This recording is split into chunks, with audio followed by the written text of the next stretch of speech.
I'm going to call the Monday, March 16th Hamilton Select Board meeting to order. And because we're both virtual and in person, we're going to do a roll call vote. We'll start with online. We'll start with Bill Wilson. Okay, Bill Wilson here. Joe, you'll let me know when Rosemary joins? Yep. And in the room do we have both Ben? Yep. Ben Galuza here. Tom Myers. And Tom?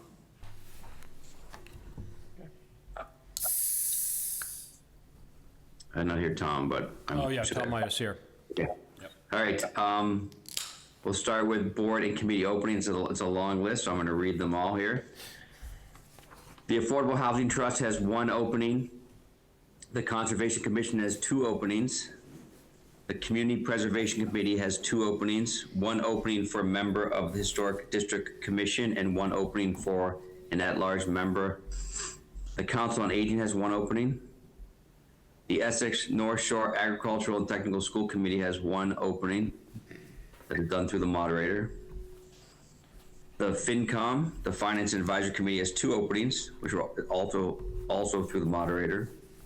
The Hamilton Environmental Impact Committee has one opening. The Historic District Commission has two openings for 3-year terms, two openings for 2-year terms, and one of those must be a resident of the Historic District and one must be a resident realtor. The Hamilton Wenham Recreation Board has one opening for a Hamilton resident, and lastly, the Human Rights Commission has one at-large opening.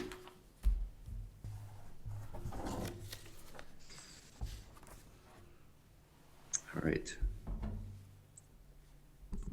We have a busy agenda today, but we'll start with public comment. We'll start first in the room. We're going to do 30 minutes with maximum of 3 minutes per speaker. So Joe, if you can help manage that and run the clock. Yep, we have no guests online or in the room, so, except for John McGrath.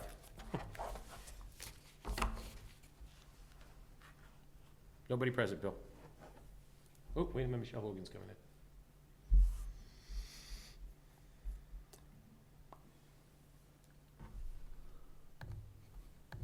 Bill, can you hear me?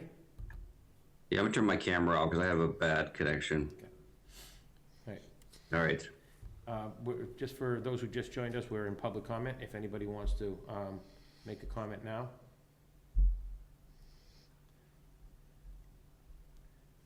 Nobody is expressing a desire to speak. Okay. All right, Joe, can you hear me now? Sorry, I changed my Wi-Fi connection. All right. The consent agenda. We have 3 items on the consent agenda. We have accept gifts to the Hamilton Fire Department totaling $1,875. Approve a banner request for Friends of the Hamilton Wenham Library fundraiser. And approve minutes of February 25th, 2025 select board meeting. So it'd be nice to see a little bit more about this generous donation. Which generous donation? You said, well, I think it says one for $1,875. You're accepting 5 donations totaling $1,875. There was a donation of $1,500 from John's Garage. And there was no real explanation from John. They just forwarded the money to the Hamilton Fire Department and said that they could use it for whatever the fire department needed, so. That's great. And were the other gifts, Joe, directed at anything like that? I know there were some other named gifts as well. No, no, it was a $200, $100, $25, $50. They were just donations to the fire department. I don't know if they're related to the. Oh, okay, so it's all fire department. I missed that, sorry. Yeah, all fire department. Okay. Rosie Kennedy has joined at 7:06. So I do move that we approve the consent agenda as outlined. Second. Do I have a second? Second. Do I have any further discussion? All right, we will do a roll call vote then. We'll start online with Bill Wilson. Bill Wilson, aye. Rosemary? Rosie Kennedy, aye. Ben Galuza? Ben Galuza, aye. Tom Myers, aye. And William Olson, aye. Moving right along. Department head reports. We had Tim Olson in a few meetings ago. We gave him some feedback, and we're going to talk about what some things got sent out and circulated in discussion. So why don't we let Tim present where we ended up, and we can discuss, and we need to vote on this tonight. Yes, there's, just to, before as Tim takes the mic, I'll just note that there's the matter of a rate adjustment, and also Tim had sent some draft language for an announcement to folks. We're still waiting on feedback from the board on the announcement, but we've got a couple days to do that. Yeah, Tim Olson, DPW Director, just come before the Select Board to try to implement some new water rates to cover the fiscal '27 water enterprise expenses. Gave a list maybe a couple months ago for consideration. Like I said, there are many scenarios we can go through, many different funding solutions with tier rates, with percentages, with infrastructure fees. Just looking for direction from the Select Board acting as water commissioners to implement the new rates. They would be potentially implemented in mid-April. That would be reflective on the August 2026 bill. So the first water bill in fiscal '27 would have the new water rates. That would allow us to have 4 quarters, 4 water bills in fiscal '27 to meet our expenses. I did submit a notice that I put together at the board's direction and request. Wait and hear back from comments. I do think it's a good idea to put something out. I totally agree with that. So once I get the results or the revisions or edits back, I'll work with our social media and town website to put it out for an announcement to the public.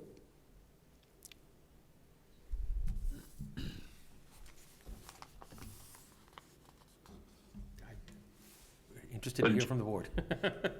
So Joe, can we share, sorry, I'm having an issue. Okay, can we share the rate on the screen? What do we have to share? Yeah, I can share, hold on, I can share it, it'll be.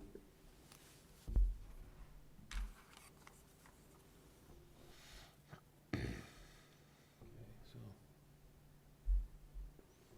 We'll put this up here.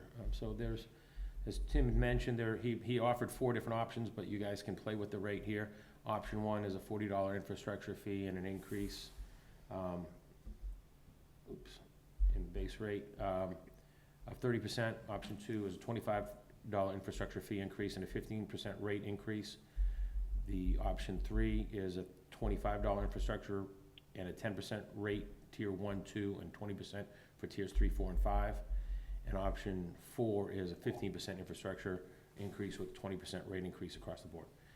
Again, the goal, as discussed in previous meetings, is to get to the point where we are able to both pay for the operating of the water department, which is a requirement of the enterprise fund, and to also create some retained earnings so that we can do projects without having to bond every time that we want to do a water project.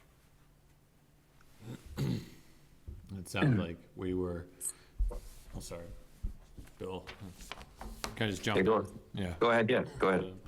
It sounded like we would have to do some amount of bonding for the size and scale of some of the projects that are in the 5 to 10 year horizon. Anyway, this just sort of buys that down, that principal amount that needs to be borrowed. So, right, there's about Tim, about $11 million in total work that estimated. Right at this time, yeah.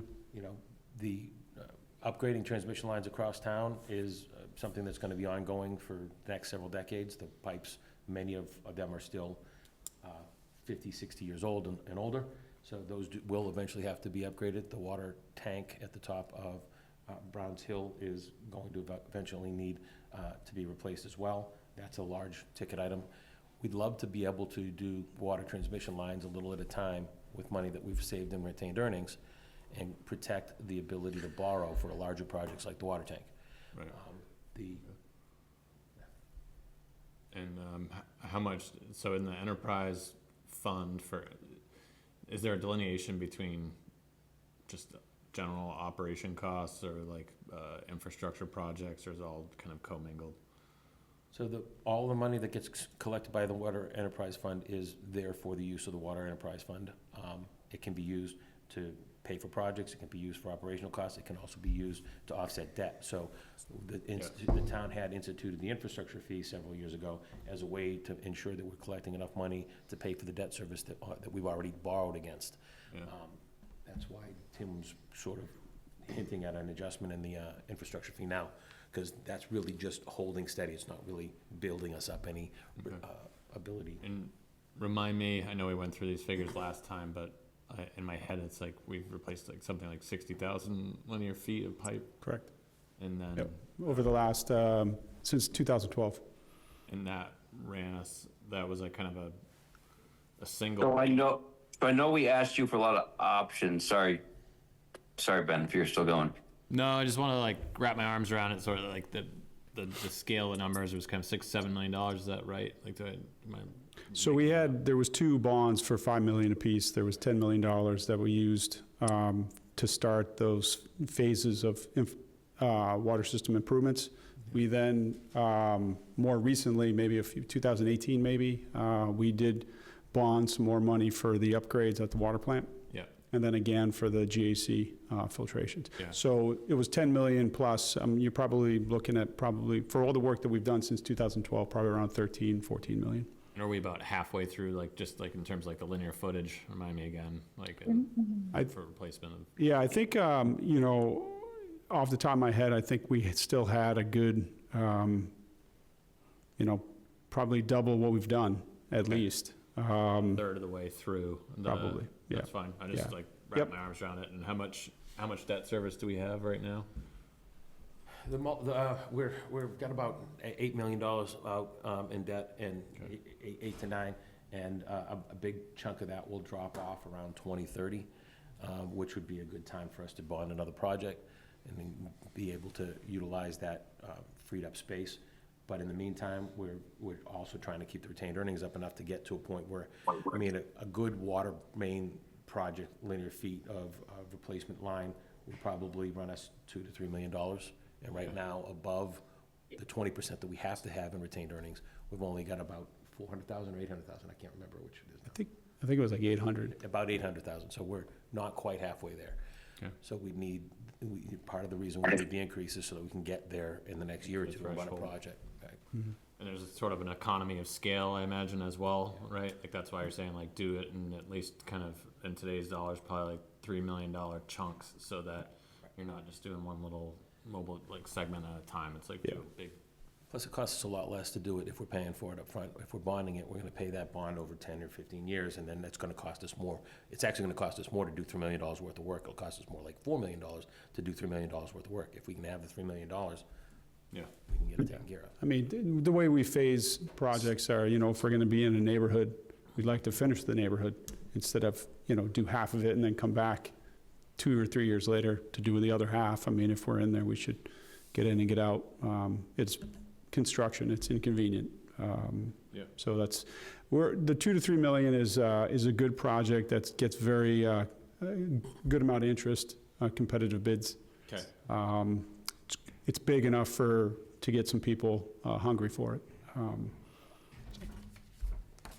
right. So Tim, is I'm the all set. strategy then, you'll increase, retained earnings, so by 2030, you'll have around 3 million, and then you'd look to bond the remaining 8, or what's the balance here between, retained earnings and going to bond another project?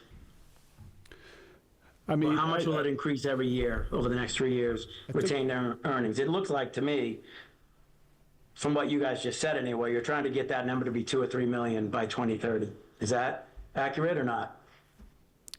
I think if we want to completely pay through the retained earnings, we would have to do that. If we want to do something earlier, we would bond and then maybe use half of it, retained earnings for half of it. It depends on how soon we want to do these projects. I know one of my top priorities is the water tank, and that's going to be a $3 million plus job. That water tank is our only tank in town. It is dated, it's well past its design life. It's something I don't want to wait, another 4 or 5 years to do. We've got a consultant looking at it right now, a kind of a conceptual design to try to really pinpoint what that construction cost will be. So we're moving forward. We just, I'm not sure if we want to wait. That's a good amount of time for an old 1935 tank, so. Oh, yeah. Tim, can I just clarify? on Probably that tank? too long. That tank doesn't have the ability to move water around within it, right? So it's Correct. water in and water out. One of the problems with holding water in a tank is that if it just sits stagnant, it creates problems. So we'd want to upgrade, we'd need eventually to upgrade to a more modern tank that will allow the water to kind of move around within the tank so that it doesn't just sit still. Right, right now it's 4 individual cells created with, or connected by overflows. That means we would need 4 mixing systems in each cell. They're costly. If we do 1 tank, we would put in 1 mixing system. But I think back to Bill's question though, was based on the plan you're putting forth here, is the goal to get is the goal to have that, what's the goal? What are we trying to get up to with return earnings by having the increased rate? Is it to get to that $2.5–3 million number? Yeah, I think, Bill, Tim and Wendy and I have talked, and I think that one of the things that we'd like to see is that even before 30, maybe by 29, we'd have $2.5 million in that account, so we could do another transmission project. I know Tim's already done a lot of the planning for what would be considered water phase 5 upgrades, phase 5 upgrades. 5, 6, And, sure. and at the same time, in 2030, some debt would be rolling off the enterprise fund, so we could reissue that debt to do the water tank, and you'd get a new water tank and phase 5 water transmission improvements done at the same time. And then we'd have, a few more years to run before we'd need to do another project right away. Thanks for that clarification. So does that basically mean, like, we're just following it, there's this final row here that says surplus versus deficit, That's correct. and you've got these 4 options ranging from as high as $650,000 in surplus, and then the other 3 are kind of really just like different splits between infrastructure and percentage rate increases that get you to a $300,000 a year surplus. Is that correct? That's correct. Just looking at the 4 individual scenarios, it's really how quickly we want to build up the retained earnings. The infrastructure fee is something that everybody pays. That's a quick math to figure out how much that would be. Whatever the infrastructure fee is, times the amount of counts, times 4. That gives us our annual infrastructure fee revenue. The rates are a little challenging just because we are a 5-tier rate system. It's hard for me to really look at individual tiers and where we're getting them. I mean, I would say the majority of people are in Tier 1 and Tier 2, but there are a lot of people that go into those higher tiers that pay a good amount of money, for the water. So these are the numbers that you see on the right side are generated through our accounting software based on the tiers, based on the rates that I put in the infrastructure fee. Okay. I run a model basically based on last year's usage to develop kind of projected quarterly commitments, to then develop, or I guess then compare it to our expenses, and that's what the surplus or deficit would be that you mentioned before. So are we understanding it correct, though, if the goal is to get up to a few million, how much surplus do we have right now? We're trying to get up to, do we need $3 million additional, or how much more? Would you say 400 or? I'm not sure what we have. I think we have a certain amount in retained earnings, Joe, I think, and you have to keep 20%, correct? Yeah, So- think of the retained earnings similar to our free cash. Our free cash policies require us to keep 20% of the enterprise fund as retained earnings to hedge against an issue that is unforeseen. So we always are And we've only got viable in that. 400,000. We only have 400,000 more than the 20% right now. Correct. Right. Gotcha. Okay, sorry. Yeah. I'm there now. Sorry about that. Thank you. Yep, and I think what this shows is I've built in this fiscal '27 capital into this program. It is included. already, and that is the remaining surplus. As you can see, changes with the different tier structures and infrastructure fees. And I think we just need to figure out what is a increase that is fair and the way to move forward, but then also building up some retained earnings to do a project quicker. That's the whole challenge in this. So how do I look at the retained earnings on the different options? I'm finding that hard to find on this. Where's the I don't have difference? that on there. Okay, you don't. Okay. Nope. So we just have to do the math here. So we've got 400,000 already, and then there's 3 options. Options 2 through 4 are all basically in the neighborhood of 300 grand per year. So The last rate increase that we put together was in 2023, and I believe the board decided to go with about $150,000 surplus, if you want to call it. That was, like I said, 2 or 3 years ago. A lot of things have changed since then, but that was kind of where we were last time. I kind of came up with a similar scenario, showcasing some of these, but just wanted to offer that was the last rate increase. And the idea with the surplus after the expenses are paid. Again, we understand that it's really difficult to ask for a rate increase in this current economic climate. We know that there's a lot of pressures on a lot of people. yeah, I think We're wanting to put options in front of you so that you can decide what you think is the level that the community can absorb. That's a difficult question, a difficult thing to ask always, but we have to do our job and advise you on what's gonna be needed to keep the system. Yeah, I guess the one last question, just a technical one on the infrastructure itself. If we lose those tanks, if they failed in some fashion, what happens to our water supply, just as an example? We only have the clear well at the water treatment plant, and that's within the process. So it's available, but it's nothing compared to that size.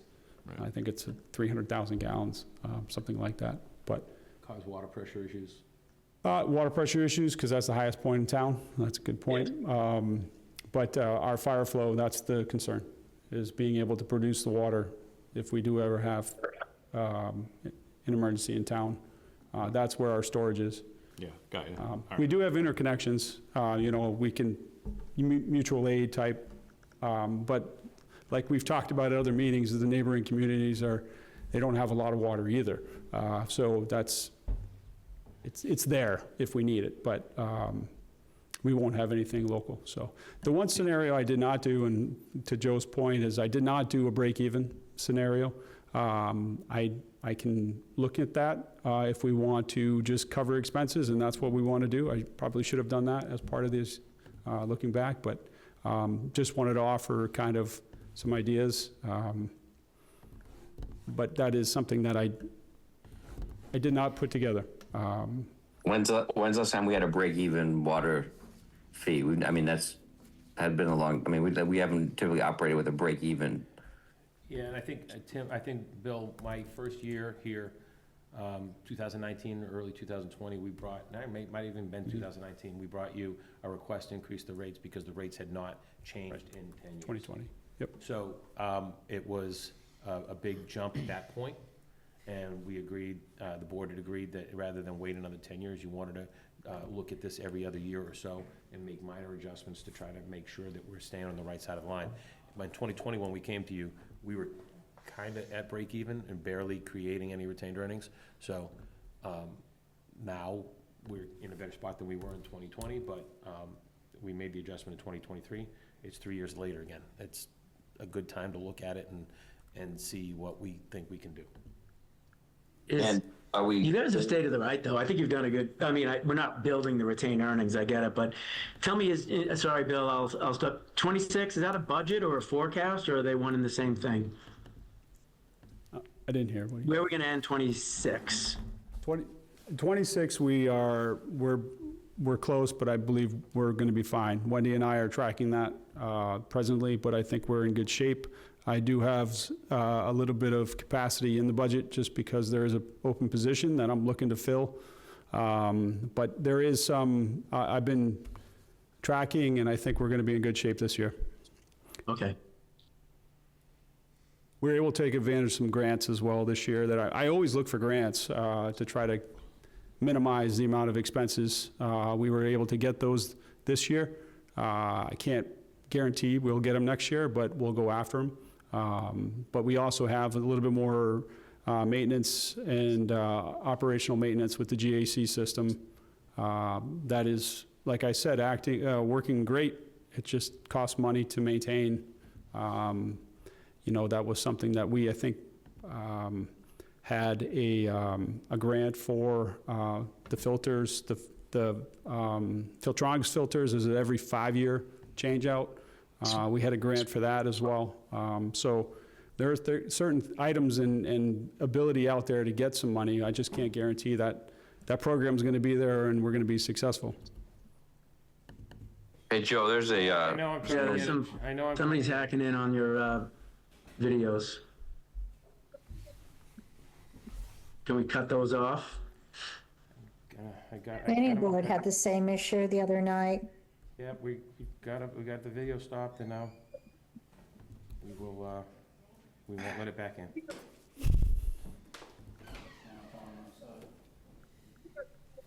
so we have some questions out there. A couple more questions, then we'll do a public comment on this.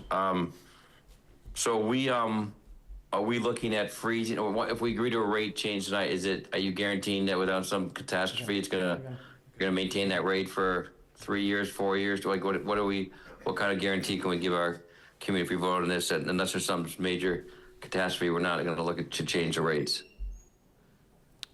I mean, I look at the rates every year. We've been, like I said, we've been fortunate enough to get some grants, maintain or minimize some of those expenses to make sure that we could hold rates. But we should look at them every year. I think it's healthy to do so. Just some years it may require it. It may, other years, if we don't decide to do a rate change, we may not have as much retained or surplus at the end of the year. That's kind of where we are this year.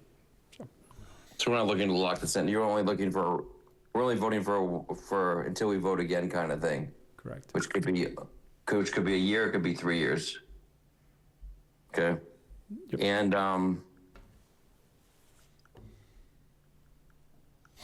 okay. And then John McGrath, I mean, I don't know, you guys haven't really voted on this, but do you have any thoughts or questions we should be asking to make sure we're making the right decision here?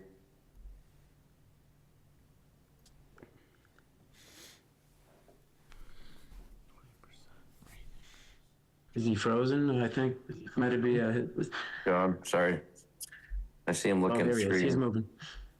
John, you look like you're muted.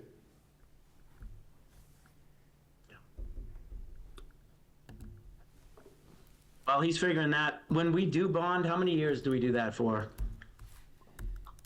For the water system, I think it's 15 years, but 20, 15? 15, 20, it's something like that. it's 15 to 20. I guess it depends on the size of the project and the rate. Okay. John, did you have any comments or questions we should be asking that we haven't asked yet? Yeah, hey guys. When I met with Tim in November, Tim, for budget, I urged him to bring forward a rate increase. I agree with him. I think we should be looking at this every year and probably develop a little bit of a model. I think, trying to appease the public and say we won't come back to it in 4 years, I don't necessarily agree with that strategy. So I think what we should be telling people is our infrastructure in town is risky, I'll eat my words, and we will be looking at this every year and not, delay it. So I think we've underinvested in the infrastructure, and I think we need to be more aggressive on this point. So anyway, those are some of the thoughts that I shared with Tim and Joe back at budget time. And I think we should try to put more pressure on the big users. So have a more aggressive rate for those folks. But I firmly support Tim, and I really do feel we've underinvested, and it's a risky situation. So anyway, those are some of the thoughts that I shared back in November, and I continue to feel the same. So, anyway. Brad, I mean, even though I don't want to see anybody spend more money, I do agree that, I'm making up a number here, but a $10 rate increase per quarter is going to save our community $20 down the road, because if we have the bank account and we're saving it, we're not going to spend the interest in the bond. So it's better to save that money up front and spend it than it is to finance it later down the road. So Yep. I agree with that. It's a better plan to have that money proactively, because we're going to need to spend it. But I want to go through the rest of the board. So yeah, so Ben, Ben and Tom, any other comments or questions before we go to the public comment? What was our, sorry if we covered this, our borrowing costs on this, when we have to service? I'm sorry, I don't have that available to me. That's I know we shared with the board 2 meetings ago. I didn't have it back for tonight, I I apologize. might have written it down. Sorry, I'll go looking back at my notes. That's it for me. Thanks. No other comments from me. I think I got everything I need answered. Rosie? Yeah, just, can you hear me? Okay, yeah. Okay, Yes. I just wanted to say that I agree with Tim's thought process, and I also agree with John that we shouldn't insinuate to people that we wouldn't come back for another increase in the rates next year or the year after. I also feel that it's a very good idea to build up the reserves. I think that's really important. It lessens our need to borrow money. And I think that within these 4 choices, there's one that can minimize the impact on residents. So those are my thoughts. Do you want to throw out there? Well, I'm inclined to go with what you're thinking, Rosie. Do you want to throw out there which option you're thinking? Yeah, unequivocally, option 3. I think that's a reasonable increase. I think it gives some benefit to people who use less water, and I think that's what we all should be striving for. And those who have who use water at a greater amount, they will bear a little bit of a higher burden. But I think when you think about swimming pools, large irrigation systems, we just need to be circumspect and very careful about asking people to increase their rates by X amount across the board, because there are people that use much less water, and I think that we should take that into consideration. Those are my thoughts. Okay, thank you. And Bill Wilson? Yeah, I agree. We need to start putting away some money here to get some projects done. I think the 11 million is probably going to be shy of what we really need down the road. So we've got to think of a strategy. I struggle a bit with how we're blending it with, the usage rate, and is that the appropriate way to save a rainy day fund? No pun intended with rainy. Or should it be a larger infrastructure cost, and I don't know, is that typical with municipalities where your usage rate fluctuates for rainy day funds versus your break-even operating costs, and then you have another vehicle to save money for future projects? Because that's the only way we could say our usage rates we're comfortable with, but we know we've got these 10 projects, here's our cost, and we're going to save it this way. I mean, some towns bill when we pull building permits, right? In my other job, but we pay an R&R fee, right? So if you pull a commercial building permit, they make you pay a larger fee because that money goes into a water infrastructure fund. That's one way, and I don't know how complicated that would be, but yeah, we could tie some sort of permitting fee to a water infrastructure fund. If you're building in town, then you're going to use more water. But I'm not sure if we even looked at that model. Maybe that's something we look at down the road. But there's not that many permits built in town per year. But that's everything helps, right? Yeah, so really it's the blend between the one-time infrastructure cost. So that has the word infrastructure in it. What is that meant to cover, Tim? That's Not to the future cover the, infrastructure projects we're talking about? Correct. Should that number be 500 or? I'm just throwing it against the wall. I'm not saying that's the right answer, but how do I think of usage, what that should cover, and infrastructure cost? yeah, I think back in 2023, I believe, we decided the infrastructure fees were to pay for the debt service of the large capital projects. That's how they were set, to cover that debt, which is that number right above the gray, the gray line. So, and that's an easy, like I said earlier, that's an easy calculation, and that's, I wouldn't call it, but that's our basis for, that's a known for our revenue. It's not based on usage. Okay, that was helpful, thank you. Because I agree with what, John said and you said. I think we do have to revisit this every year, but that's because we're trying to throw a lot into a usage fund, right? And I'm not sure that's the smartest thing to do. But with that said, knowing we have, those are our two levers to pull to start saving some money. I think, was it 16%, I think, overall in option one? Was that the total, or was that more like, what'd you put in the memo you wrote? What recommendation was that from? The town of Hamilton Water Department water rate increase. You had a 16% increase in there. Which I think part of the reason that's highlighted is that was just holder language, like we will do the math once you choose these options. Right, And then fill that in to match whichever option you choose.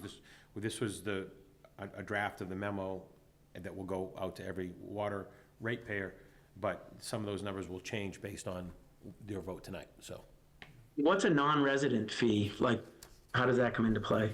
Non-resident fee is resident, or I guess people that live in Essex or Wenham that we deliver water to.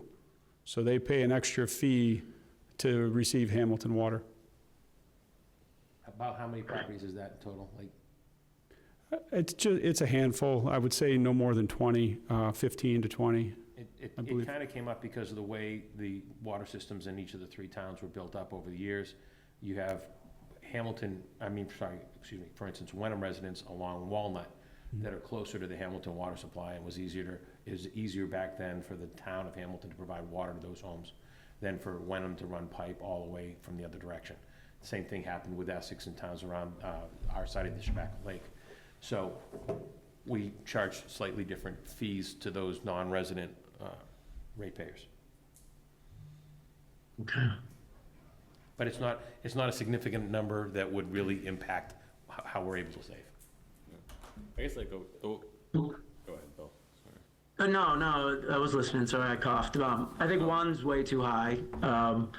If I'm trying to hone in like Rosie did, I like the idea of 3 and kind of tiering it, but it's a pretty big jump. It's double, right? 10 to 20% between tier 1 and 2 and 3, 4, 5. That's a pretty good jump. And then I guess option 2 is just 15% flat, correct? Yeah. So somewhere I'm thinking in the middle, but I think I would go with 3 as well if I was asked to select one at this point. And then look at it again next year after we get 4 quarters in and see what that looks like. I'm good with 3. I think it's good to go back to Ben and Tom. Do you guys have a preference on which one you're leaning towards before we take it? I was leaning towards 3. I mean, I was between 2 and 3, I guess. But I think, Rosie made a really good point about, sort of, focusing on the actual usage, and sort of like those that are using less are sort of in a lower bracket. And I think that's really important for some of our low water users, some of our older population that probably are going to fall in that lower bucket. I also think, given where we are at town meeting, we're looking at, asking for an override. I think we have to be very careful of costs and knowing that we're in difficult times and taxpayers are feeling it in their wallet. So I think we have to balance that need for building out the fund and, making sure we have enough surplus for our infrastructure, but also taking into account the taxpayer. So I do lean towards option 3 as well. Somebody want to make that a motion? Sure. I'll make the motion. I move that we adopt option 3 in water rate increases for this coming year to start in August, to be revisited as per Tim's recommendation. Second. Yeah, applied to August 2026. So we have a second. Yep. So I thought I saw someone from the audience with their hand raised. I just want to make sure we didn't miss public comment. So further discussions, or any comments, Joe, either online or in the room? Let me stop sharing so I can see, but I don't see anybody else raising their hand. There's nobody in the room that's raising their hand. Okay. All right. Looks like we can move to a vote. We'll start online with Bill Wilson, Bill Wilson, aye. Rosemary, Rosie Kennedy, aye. Ben, Ben Galuza, aye. Tom, She's trying to get. Tom Myers, aye. and William Wilson, aye. Tim, thank you very much for really trying to be proactive and pushing us to be responsible with our water and our rates. So thank you. I know it's a lot of work. So it's something people don't see. A lot of people don't understand how complex that plant is. You probably don't offer tours of it, but it's something that we'd all be, I'm sure, impressed to see how you run that thing. So Anytime. thank you. Thank you. Yeah, thank you, Tim. Thanks. Thank you, Tim. Thank you. Have a good night. Thanks, Tim. Town Clerk Corinne Kale is here for the next item on the agenda. All right, let me go back to my agenda. All right, next item on the agenda is to appoint Elizabeth Taft to the Board of Registers of Voters. We're going to discuss and we need to vote tonight. So, Joe, can you lead that discussion and involve Corinne as needed? Yeah, I'll say that I've learned from Corinne over the years that the Board of Registrars of Voters is 3 people. One has to be a nominee from the Republican Party, one that has to be a nominee from the Democratic Party, and the third one can be from either party. Elizabeth Taft, I believe, is being asked to be appointed as a registered Democrat because we have a vacancy in that position there right now. Her name was provided by the Town Democratic Committee. Did I get that right? Oh, Corinne? Almost, yeah. The town committee could not help me identify any candidates because a candidate really has to be politically neutral. And honestly, right now, political parties, this committees tend to be active. So that became a little bit of a problem. So I worked with Nancy Steffes closely. And as I've done in the past, I then reach out to my election workers who are of the party that I need to find or recommend an appointee. And fortunately, Elizabeth has been working some elections and was willing to take this on, so I was grateful. So again, worked very closely, as I'm required to do by law, with the town committee. And you're absolutely correct. This year it was a Democratic appointee that was needed. So I had to work with the Democratic town committees. If we're at a point in time where the balance of the board could go either way, I would work with both parties, which I have done most years in the past. So I'm grateful that Elizabeth was willing to step forward to do this. Thank you. Any other questions from the board, or can I have a motion? I just want to say, I trust whatever you think, but on this, and but my question would be: is that the right size board for everything that's listed there and responsibilities? 3 people and yourself. So by law, it is 4 people. Oh, that's the law. Okay. Yeah, it's the law, and the way I like to kind of summarize the history. Boards of registrars existed long before there were any staff in a clerk's office. So they literally would be working in the office to accomplish some of the responsibilities in law. But as the years went forward and there was actually staff to take it on, the board is authorized to delegate those responsibilities. Okay. And that is one of the first things I do in January is I meet with the board and officially get their vote to delegate those responsibilities. And it's very clear in the instructions we get from the Secretary of the Commonwealth, and it's in the law. There are certain things they can't delegate, like overseeing a recount. They cannot they cannot delegate that. They have to be at the recount. I have to have a majority of the board of registrars there. And then there are certain other ballots that get counted after the election, like the overseas ballots and things like, a few things like that. And they have to be present for those tasks. They can't delegate that to me or my staff. But I appreciate the question. I appreciate it. You do good work. Thank you. Thank you. I'll make a motion to appoint Elizabeth Taft to the Board of Registrar Voters for the town of Hamilton. Second? Second? Oh, Got that, Bill Wilson? Thank you. Any further discussion or comments? No. All right, so we'll do a roll call vote. Start with Bill Wilson, Bill Wilson, aye. Rosemary, Rosie Kennedy, aye. Ben, Ben Galuza, aye. Tom, Tom Myers, aye. and William Olson, aye. Thank you, Corinne. Appreciate your efforts. Thank each of you. Thank you very much. Fran? Bye, Corinne. It's Corinne. All right, next item on the agenda is approved Juneteenth and pride flag raising for June, discussion and vote. I'll just kick it off by saying, this is what we talked about year after year. Part of our policy to vote it every year. Nothing's changed for me. I'm obviously in favor of it and I'll open up for the board, but for me, it's just sort of a process that I'm ready to approve. But we're doing it, our policy has it on a yearly basis, and that's how we're currently doing it. So, so I'll go around the room if we're gonna have a discussion or not, and then we'll open it up for any public comment. So, Bill Wilson, any questions or comments on it? No, I think this comes every year to us, and I think, no questions. Rosemary, No questions. Ben, or Tom? Yeah, just make a brief comment that we received an email from the Human Rights Commission, and I believe there's sort of just a general feeling as well amongst some people in town. Received another email, I think today, from someone who's our policies, they'd like to see those potentially improved and enhanced, and one of the ways that they saw kind of fit to do that would be to start thinking about a policy that just, instead of needing to bring it to a vote every year, they felt they'd be better represented if it became our policy that we just kind of do this by rote every year. So just for everyone's awareness, I took it upon myself to draft a potential policy that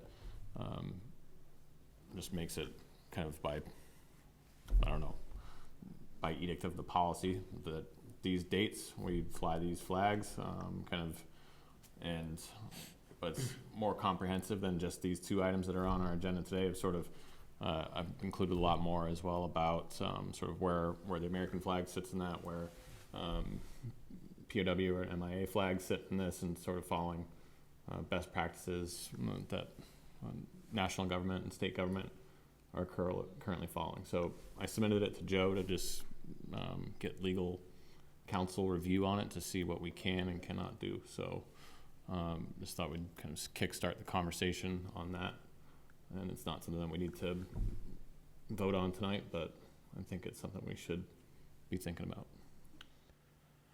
Yeah, I agree. I mean, it has been an ask to change our policy, and we kind of don't talk about it until we vote on it. So I think we would need to put it on it, like you said, a new agenda item well before we vote on it next year, so that we can change the policy ahead of that.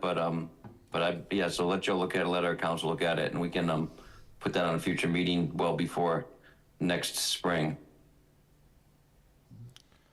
So I agree with Ben wholeheartedly, and I'm glad you took the extra step of drafting the policy. I think that was great, and I think we had a long conversation about this last year.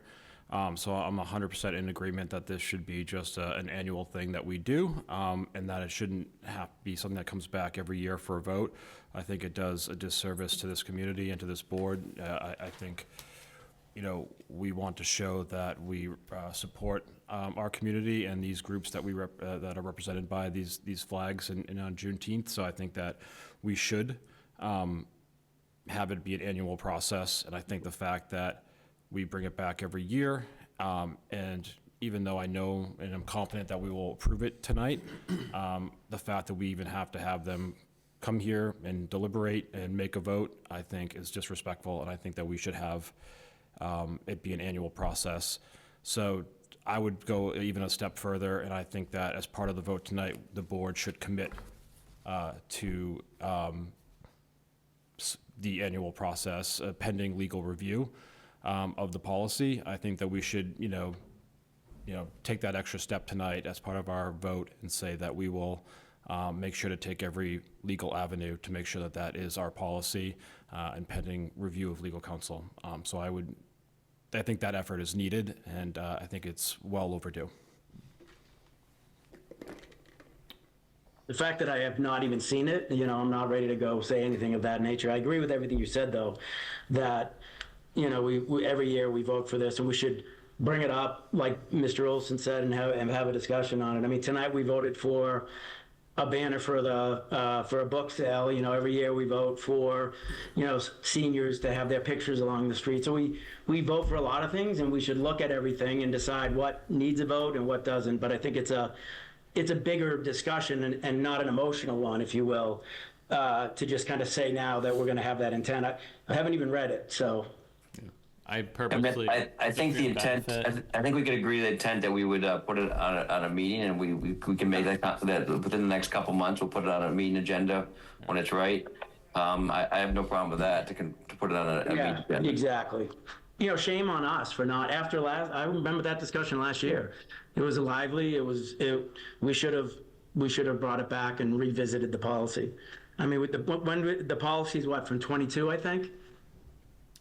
So it's old. We got to look at it. We should be looking at every policy within that window. So Yeah, we have a lot of policies to look at. We talked about that last week, but no, I mean, this is So we're important committed policy. to this one for sure. Yeah, but I would say that yes, I would say that we have elections coming up in April, so there may or may not be a new chair in after that election, but so it's hard to make a commitment as a chair, but I will commit that as a member of the board that we should put this thing, we should have, do a straw vote that by the end of May, that we'll have this on the agenda, something like that. I'd be willing to accept that. So I think that's a good way to move this forward and commit the board to taking a hard look at this. yeah. Joe, any comments you have from how much time it will take us to get a legal opinion on this? As Ben said, I just got it today. I don't think Ben was anticipating having a discussion about it tonight, and I'm going to get it to town council tomorrow morning. No, just a time frame though. Like, do you think this is something that's reasonable to do in the next 2 months, or do you think it's longer, shorter? But what's Yeah, I think, it should probably take a month to a month and a half once you introduce it and have a conversation. Usually, you do 2 readings of a policy, and so once you get a draft of the policy that you're happy with, the town council's approved, you do a reading, have a discussion, you'd bring it back 2 weeks later, have another reading and another discussion, and then you could either vote that night or at a future meeting. So anywhere from 2 to 3 or 4 meetings to get it done once you have a draft that you're happy with. all right? So can I have a motion to approve the Juneteenth and Pride flag raisings for June, and a commitment from the board they will put this on an agenda? You do have two members of the public with their hands up to speak. And I just have one more right, comment. but we're going to do 'cause the I know- motion first, and then we'll do further discussion. Okay. Can I have a motion to approve the flag raising in June, and then a I move commitment? that we approve the flag raisings in June and that we commit as a committee to revisit this in our policy within the next 2 months. Do I have a second? Second. All right, further discussion from the board before I go to public comment? I think my only comment would be if we're going to bring up this issue, we need to address the issue of flags and positions on issues in general. And I think Ben took a stab at it, right, Ben? I heard you say it was more than just the 2 flags. Yeah, and it included. That's why I want to see it. I mean, I haven't. I did my best to kind of research, typical protocols, and this is where I do think it needs some review, probably as well from some of our folks at the Post, the VFW, and other places like that, to make sure that we're also in a position where we can follow best practices. So I included language around all weather flags, trying to be respectful of all of these groups, that we try to honor in our community. So it's fairly dry. It's pretty self-explanatory. I also included some language around security measures and, you know, making sure that halyards and things like that, you know, can't be messed with too much, or that we have, if we have security cameras and if there's any vandalism, that we take all the flags down until we get everything back up and operational. So I included policy before, and this, it really comes up as a result of there was a Shurtleff versus City of Boston case that was decided a few years back now, and whether or not it's really comes up in the context of the First Amendment. So have you created a public forum? Do you intend to create a public forum? If somebody comes forward and you do create a public forum, then you really can't determine which flags get raised based on the content of the speech. So it's our recommendation that all cities and towns adopt a flag policy that sets forth exactly what it is that your intent is, so that you avoid potential liability like what happened in the City of Boston case. the language that I found in my research, for what it's worth, was kind of around like government speech in terms of like recognizing the, you know, that it's a state holiday, it's state recognized, and sort of, and we're kind of following in those footsteps. And so those were the kind of like the legal terms, which are probably better suited to understand than me. But so I got past that. It obviously avoided the open meeting law violation stuff, sent it to Joe and said, can we get a legal review? And then, you know, hopefully we bring it back for a bigger discussion. So, all right. Well, we had a motion. Is there public comment? Wait, I just want to go back, Joe. We made a motion with the commitment that we would look at the policy in general within the next 2 months. Did we get a second on that? You did, by Tom Myers. Okay. So public comment, we'll go. So Joe, if you can manage the room with the timer, and then we'll go online. There's 3 members of the public. First up is North Shore Counseling Solutions. Yeah. Hi, somehow my camera won't come on, but my name is Ty Prima, 8 Naples Road in Hamilton. I'm here also in support of raising the Pride flag and the Juneteenth flag annually. I appreciate the thoughtful conversation around it. You know, I'm also a clinical social worker, and I understand the power of acceptance for both our community, but especially kids. I understand that we're not looking for an emotional conversation, and that's fine. But our towns, I think we would all agree, both of these flags and the meaning behind them are especially important.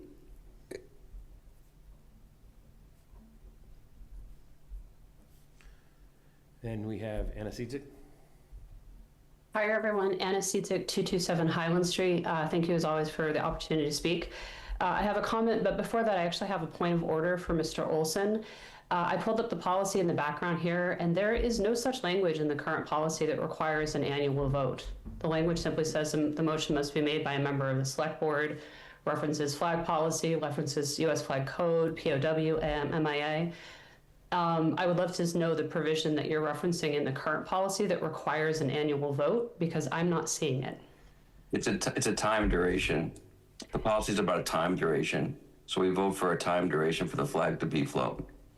Right, so to that point, the time duration could be annually in the month of June. It doesn't require an annual vote, which is what you had said. I would have to look at that. I don't have it in front of me right now, but I'd be more than willing to look at that. But that's not how we've done it for 4 years. It's not how we've done it. So we have precedent now that we do it every year. So Yeah, I would argue that that precedent is founded on, Yes. it's not in the policy. That point notwithstanding, this is, I think, the 3rd year we've had this conversation, at least the 3rd year I've come before the board. And to echo all of what has been said, this discussion, this annual debate in and of itself is traumatic and harm-inducing to have a conversation about whether or not we as a community have elected officials who are willing to exercise government speech in support of the celebration of the end of slavery and the inclusion of the LGBTQ members of our community. So I know that in some way, and again, apologies, Bill, I think that I do think you have the policy wrong. But I think that notwithstanding, this conversation is hurtful to have to worry, the people have to worry, is this going to happen? Is this not? Is anyone on the select board going to be willing to make this motion? I don't know that you are appreciative of the trauma that induces in the community. I would also argue, has been said by some people who've opposed this, that, well, we should only fly the American flag. Everyone can fall under the American flag. And there is truth in that, which is why the American flag should always be first, right? That's the top flag. I support that 1,000%. However, the extension of what the Juneteenth and Pride flags mean, those are not issues of neutrality. So if you were to go back in time and say, well, you know, during the Civil War, we fought against slavery, but some people didn't like that. So you know what, since there's disagreement, we're not going to fight that fight, okay? That's the position of neutrality.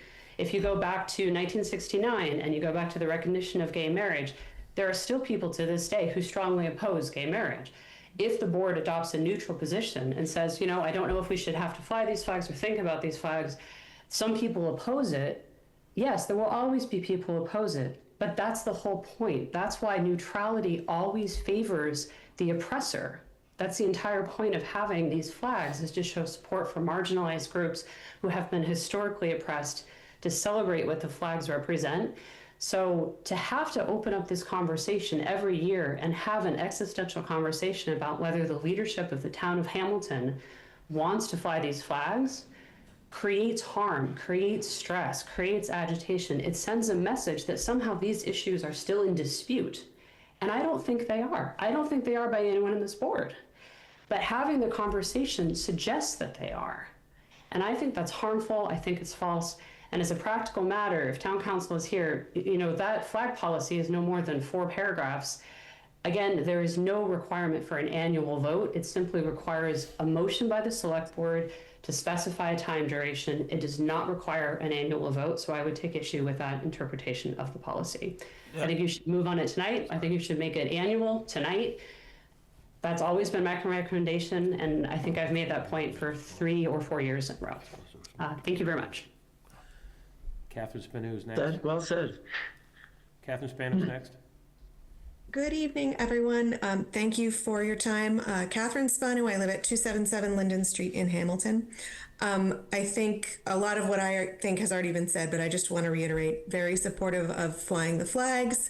I think the key word for me is deliberation. This isn't something that should need to be deliberated annually. I totally support having a robust flag policy along the lines of what Ben was talking about.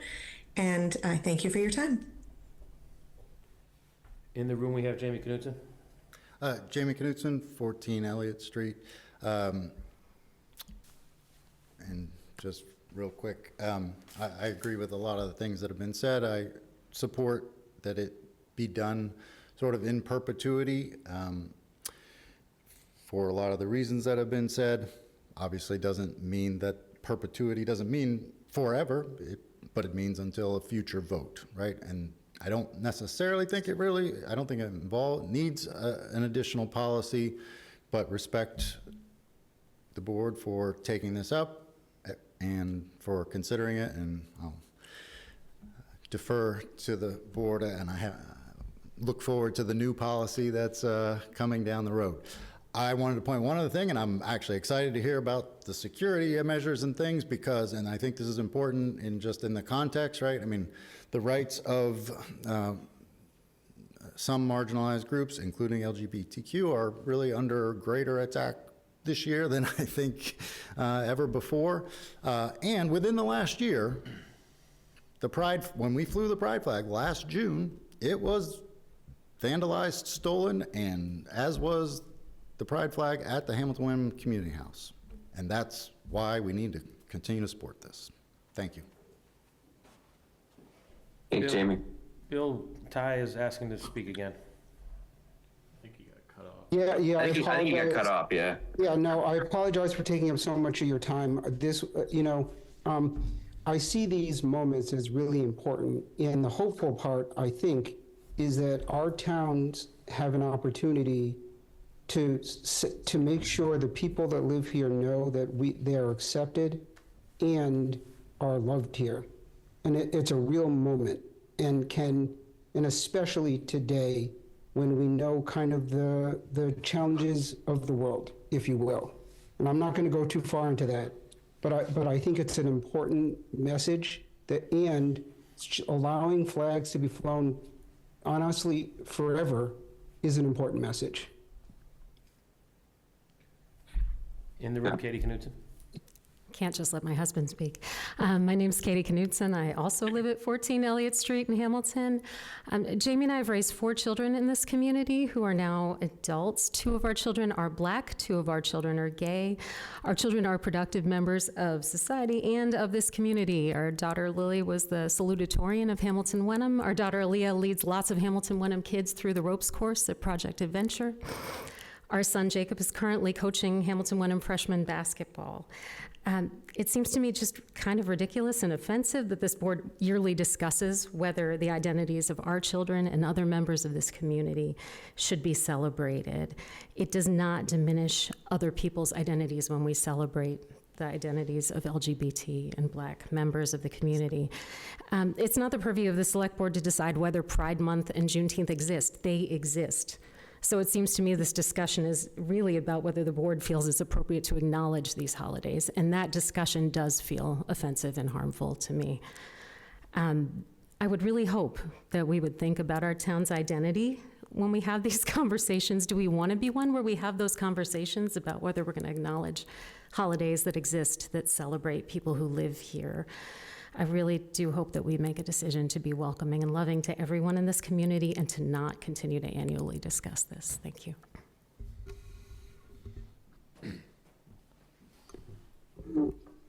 Bill, is everybody gone? That is everyone.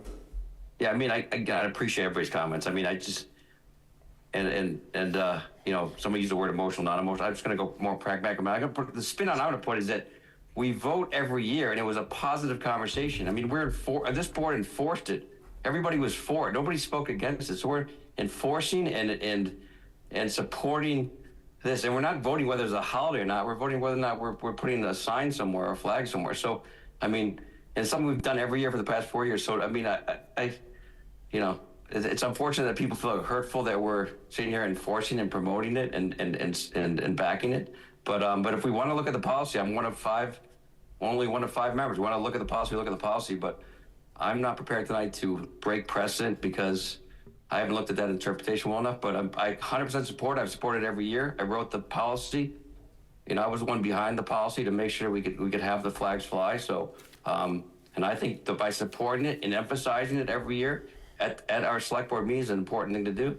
And I don't think that should be and I apologize, that's read as a hurtful thing to support it every year. But like I said, Joe, I don't know what we do tonight. Tonight, I'm going to support the motion tonight, which was flying the Juneteenth flag and supporting to relook at the policy. I'm not sure, you know, if somebody else can make a motion and we can look at another motion, but I'm not sure how that would work, Joe. So I just, if I could just make a comment, Bill, because you know, I appreciate Anna's and everyone's comments, and Anna's especially with the referencing the flag policy, because I hadn't taken a look at it recently, and I just pulled it up again.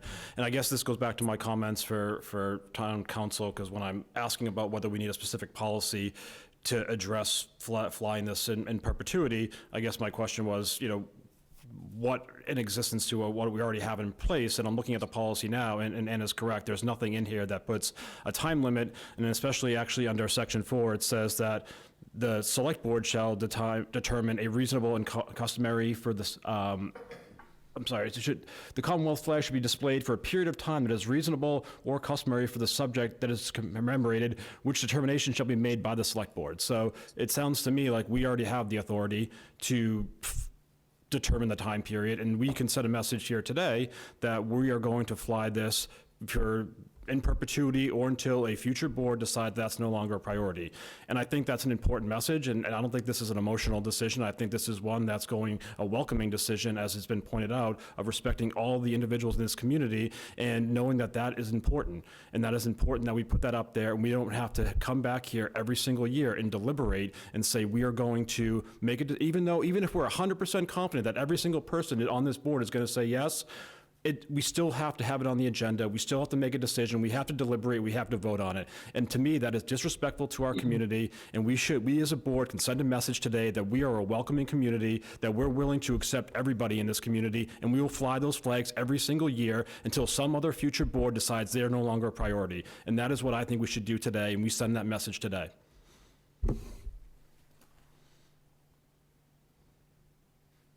There is currently a motion that's been seconded. He asked legal a question, right? Tom, do you have any? Or maybe there's not an answer to that. It's more of a recommendation. I think what Tom spoke about was more, mitigation of liability, and he referenced a Boston case, I believe. I mean, But I pulled up the policy too, and kind of agree with what Tom just said. I mean, it does not preclude us from, saying it's 1 year and we come every year. It says we can define the time in that section 4.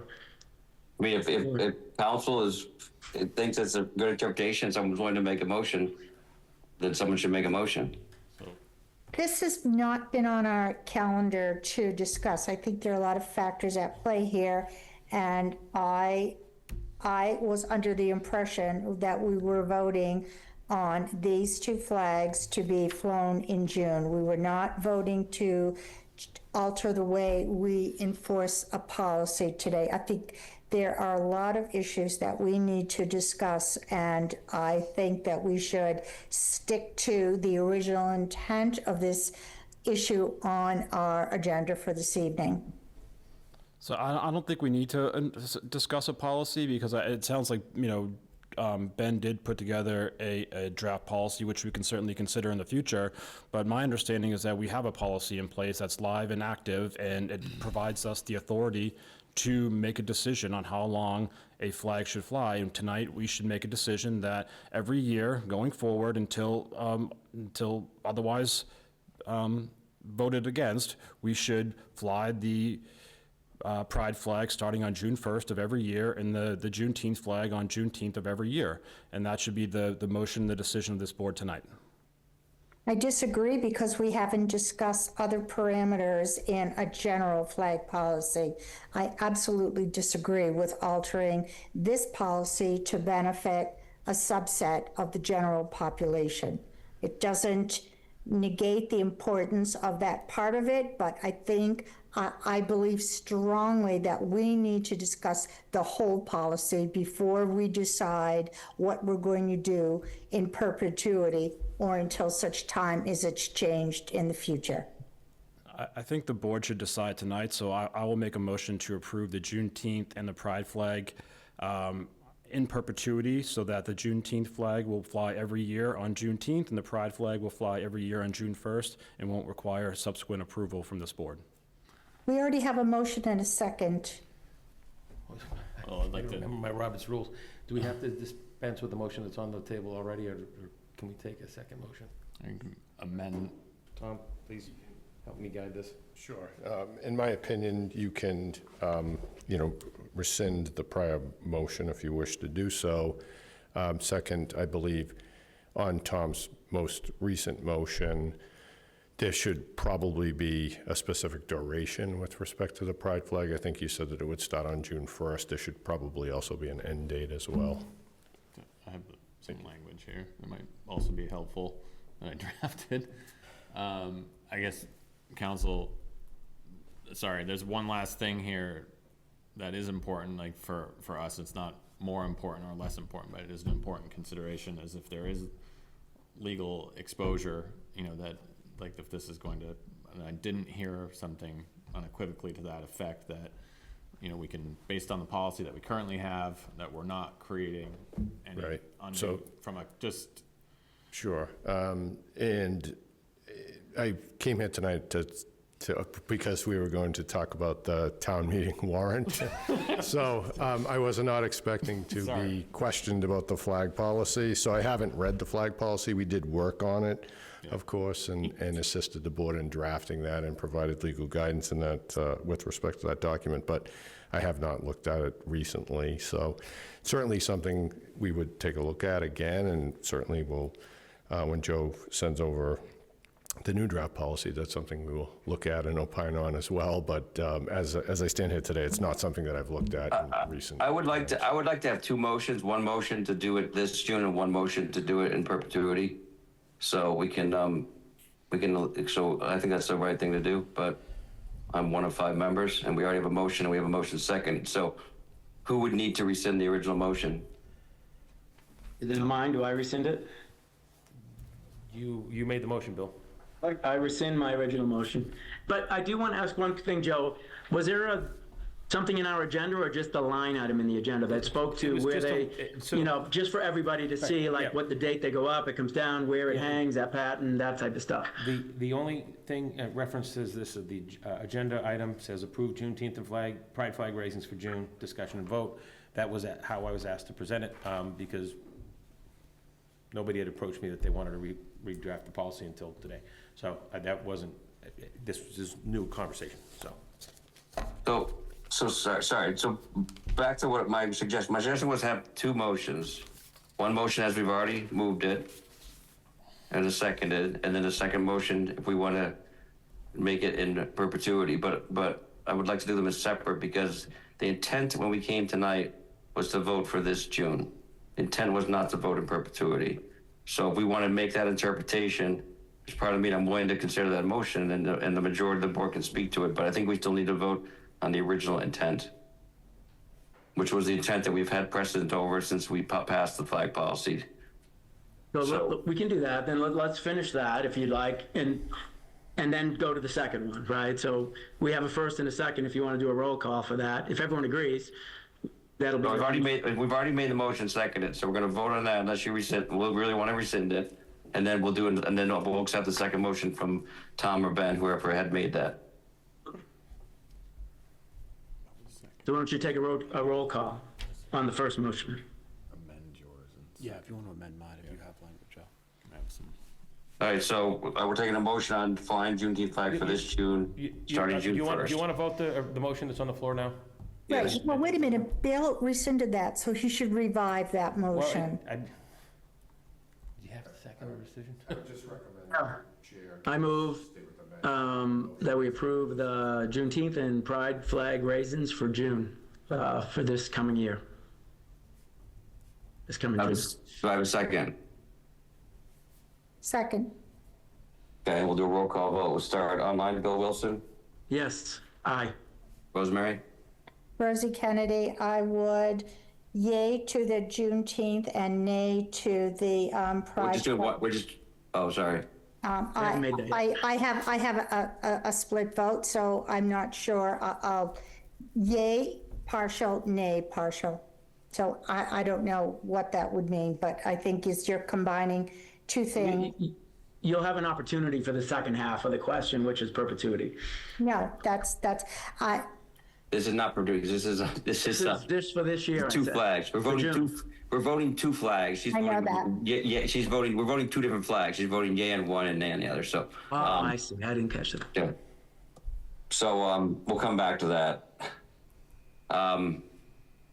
Ben.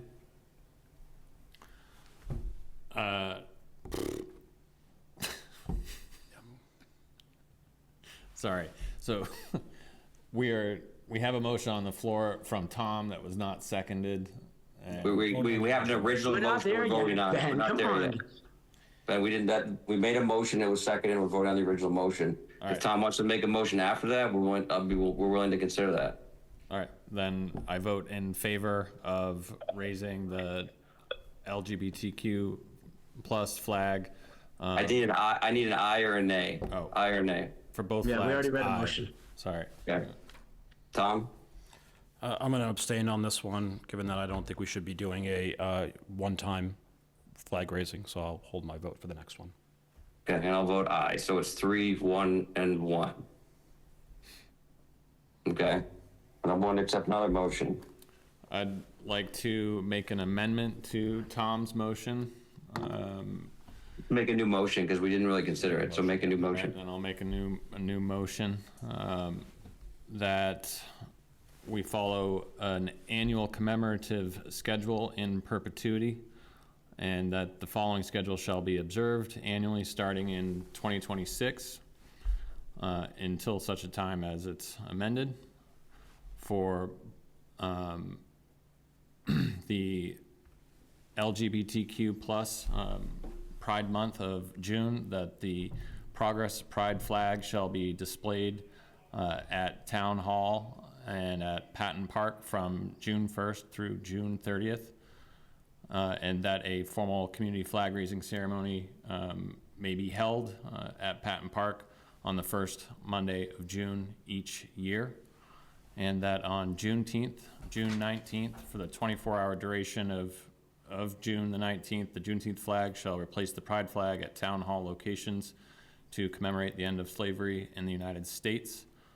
And in keeping with a single-masted pole protocol, that we would only fly 2 flags at a time on any one single flag pole, and that the United States flag shall occupy the top position. That's my motion. Second. And I move that we table this since we have not discussed this issue as a board.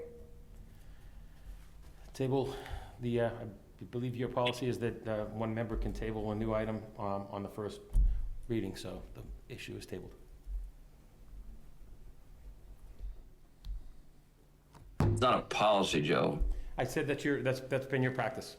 Yeah, this is a motion for a decision. This isn't a policy that hasn't been discussed. This is based on the existing policy. This is just making a decision based on existing policy. It's a motion to amend our previous methods of dealing with this. Therefore, it requires discussion. We have not had any discussion. It absolutely is not. It's complying with the existing policy. Under the policy, we have the ability to set the duration of how long a flag flies, and we are complying with the existing policy. We are not amending a policy. This is not a first reading of a policy. I think it's inappropriate. Rosemary, the policy that we wrote with flexibility that gave the board flexibility to decide timing and duration. But we wrote that on purpose. always discuss policy changes beforehand. This isn't a policy change. It is a policy change. It's a change in the administration of a policy, and to give it the time and effort it requires, I insist that we discuss this at an upcoming. No, and I get that, but I just wanted to make it clear that we're not changing the policy. This is not about changing the policy. Well, it's changing the way we've implemented the policy, Bill. Correct. And that requires. Right. That requires. And I get that, but I just want to make it clear. I'm not arguing with you. I'm just saying yes. I just want to make sure it's clear. We're not voting to change the policy. We're voting how we're implementing the policy, which is we're allowed to do now. Our attorney, town council, the tabling, so I don't get in trouble for later. Do we have a tabling policy, or is it just precedent? Thank you, Mr. Chair. I've never seen or heard of a specific tabling policy for the Hamilton Select Board. So if there is one, we could certainly review it, but it's not something that I am familiar with. It's not a formal policy. It's just a practice.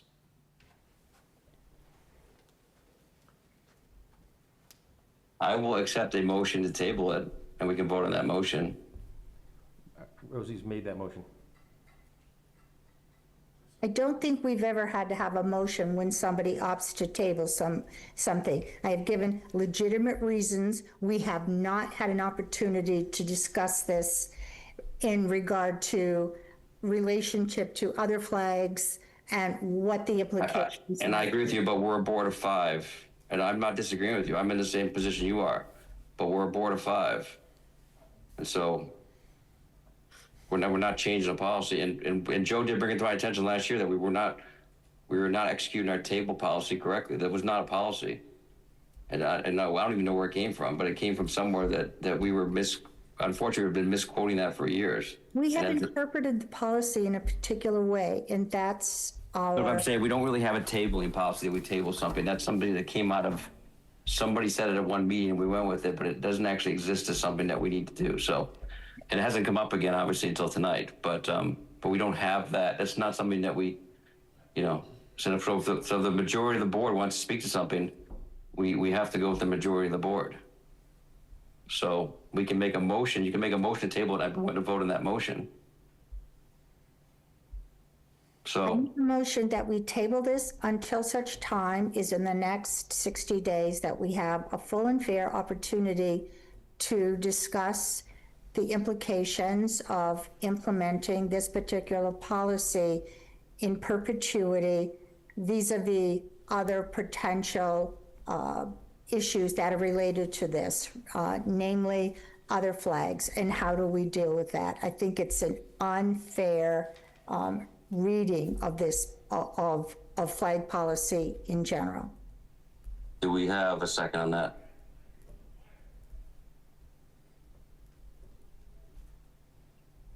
I've read the policy now like 3-4 times, and I don't think we're breaking the policy here, the way it's written. So I have a hard time doing that. But in practice, I think you're right, Rosie.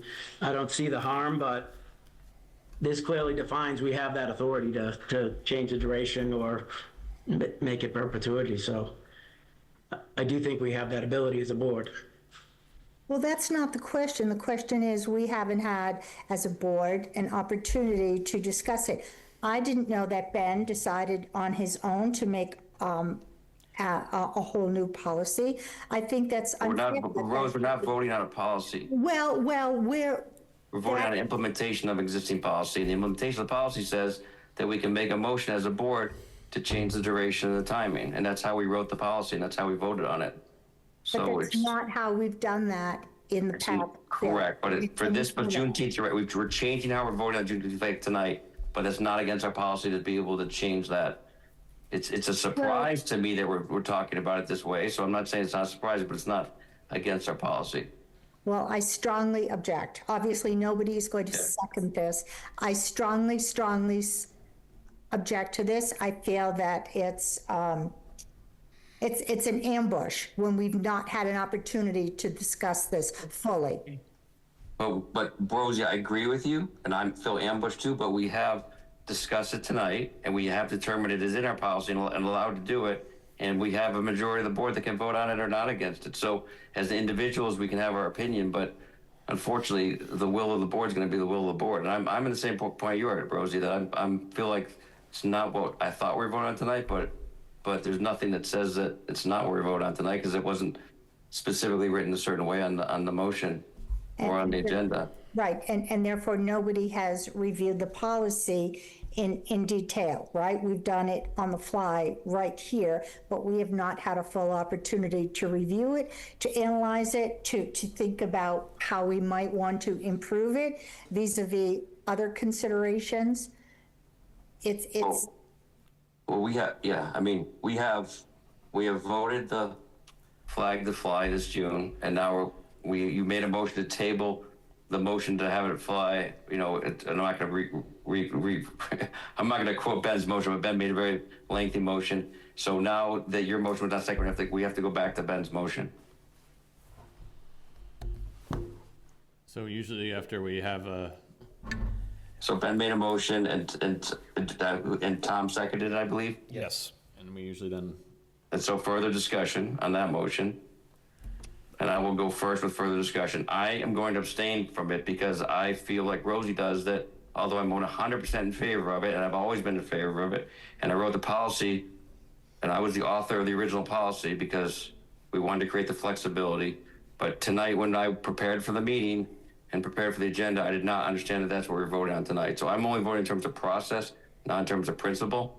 And process for Hamilton, we've always discussed things, and we've done a very good job of building consensus and having long discussion. So I'm not saying this is against our policy, but it's the process that I have a problem with tonight. So so I'm going to abstain based on process, not based on principle. So so that's my comment, and we'll go around the room if anybody else has any other comments. start online. No, I mean, we are to let people online speak. So No. so everybody's already spoken. Yeah, the board. You're doing a roll call vote, you need to call the roll. Well, no, What's I that? wanted to hear from, Oh. if there was any additional comments from Bill Wilson and from Rosie. No, we're good. We spoke about it at length. I'll just make one comment, and I think that there'll be a strong message we send to the community if we don't pass this tonight, and I hope I hope we make the right decision. I think, You're not sorry. speaking about the Rosie, whole community, and I take homage to that. There are some people in the community who feel one way, and there are some people in the community who feel the other way. So I don't think if we vote to table this until such time as we can discuss it more fully, that we will be harming the entire community. Yeah, we made the policy flexible because we know the policy is only as good as the board. And so we felt that when we wrote the policy that for the board to promote and enforce it every year was better than them not doing it. And then if another board came in and decided not to, it's something that we can't control because the policy is only as good as the board is. So voting it in perpetuity or not perpetuity for me was more symbolic than anything else, because it doesn't really mean anything, because you still got to vote every year as a board. So that's kind of how we wrote the policy. That was the intent of the policy. That's why we did it that way. I understand why you guys are talking about it a different way, but you know, it's sort of antithetical to how we wrote it, and you guys were part of it. So I get that you're interpreting it differently, which I'm fine with, but that's sort of where my position is. So, Rosie spoken, Bill Wilson, Tom, or anything else before we go to roll call? Yeah, I think it's important to note that it sounds like this conversation has been going on in the community for many years now. And I think that we're hearing from the community members who are most affected by this policy that it's problematic. And it's But we haven't heard in a year, though, Ben. That's my issue. We haven't heard in a year. We voted for it last spring, and we're voting for it this spring. And every year we vote for it unanimously, and it gets approved. And we vote for lots of things annually, and they get approved, and no one's offended, and it's part of the process. And we get to take a moment in the meeting to show the importance of the event and the importance of the symbolism of it, and we move on to the next agenda item. So, once again, it's not about, I'm not voting on principle, I'm voting on process. It's not the process that we've done, but I think that I guess what I'm saying. I don't think we're offending anybody. It's like I get really offended that you think our policy offends people, because it was written to not offend people, right? So I think that what we're hearing is that it's harmful to a subset of our community, people who we want to, all of us have said that we want to represent, and we want them to, I'm hearing it from some people here that we want them to feel welcome in our community, and that we do this every year. What we're hearing, especially tonight, I think very clearly, is that is not what we have been doing, is not the best way to support them. But it sounds like we've had the conversation every year that we are okay to raise the pride flag and to raise the Juneteenth flag, and that is who we are in our identity, and that we want to do that every year. So we're hearing both things at the same time, that everyone on the board, for the most part, wants to support those community members, that we intend to do that every year. We've been voted in to represent those people. We have a policy that enables us to stay out of any legal jeopardy and set a time duration of in perpetuity. I've read that in, and I think that's the best way to support everyone because of what we are hearing.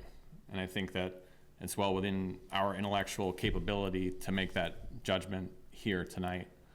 I would note it was not my intent to make this in perpetuity this evening either. It was my intent to say that we were making progress on this, knowing that this was on the agenda. I tried to follow a clean process, so not to go outside of open meeting laws. And so, but based on the discussion tonight and the rational arguments that have been made, the deliberation, the fact that this has come up every year, there's been every opportunity every year to have meaningful deliberation. And so it's one of those things that feels like it doesn't get better with time. It feels like tonight's as good of a night as any, given all the dialogue that's occurred over all of the years. So I'm obviously in favor of this. I have another comment to make, Bill, if I may. yeah, go ahead. Just that we didn't come here with the intention of voting these flags or any flags in perpetuity. But the residents who came here had that as their purpose in speaking, and in each one of them. So we have not had the opportunity to discuss this, nor have we had the opportunity to have people who may feel differently present their views, because there is a group of people here who are of the same mind, and it's not the mind that we had intended when we came here. So I further object to this, because there's not an opportunity for other residents to come and express their opinions. We should not be changing the duration of this policy tonight for those additional reasons. Okay. Joe, we've already let everybody speak in public comment, so we're still abiding by our public comment. Is there anybody new who hasn't spoken previously? Nobody Would new like that to hasn't, nobody new that hasn't spoken previously. Okay. All right. It's because it's still the same topic. All right. So I'm going to go to roll call vote. We're going to start with online. We're going to start with Bill Wilson. And so I'm a process guy as well, but this has been a good discussion. It's similar to the one we had last year. So to Ben's point too, it has been out there for a while. The policy clearly doesn't require us to come back every year and vote in this. And in fact, our vote tonight is only as good as the next board that comes back in April after the election, right? So to your point, Rosemary, I think, this could be brought back as a policy and others can come in and talk to it if they have different opinions of it. But I do not think, I'm a process guy, I don't think we're violating any policies here. I won't be part of this board in April. I'm not running again, so I think it's my one chance really to say, I do feel like, these flags should fly in the month of June. I am concerned a little bit of creating public forums and what other flags come down the road. That's where I think, Tom, you had a great question to our attorneys. Are we creating an issue with any other flag or any other request?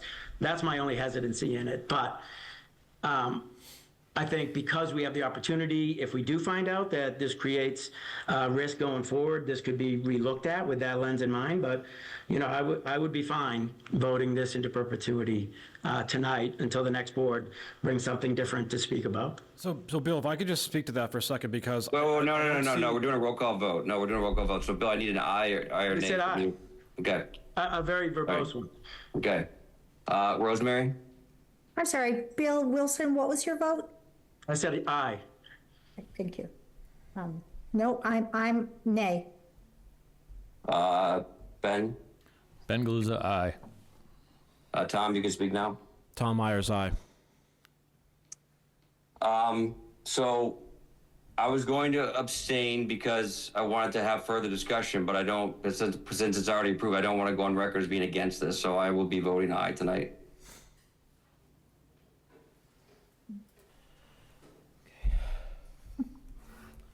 So 4-1. Got it. Now for the easy part of our agenda. We have the town council here to help the board go through the warrant and have the board vote recommendations for the warrant articles.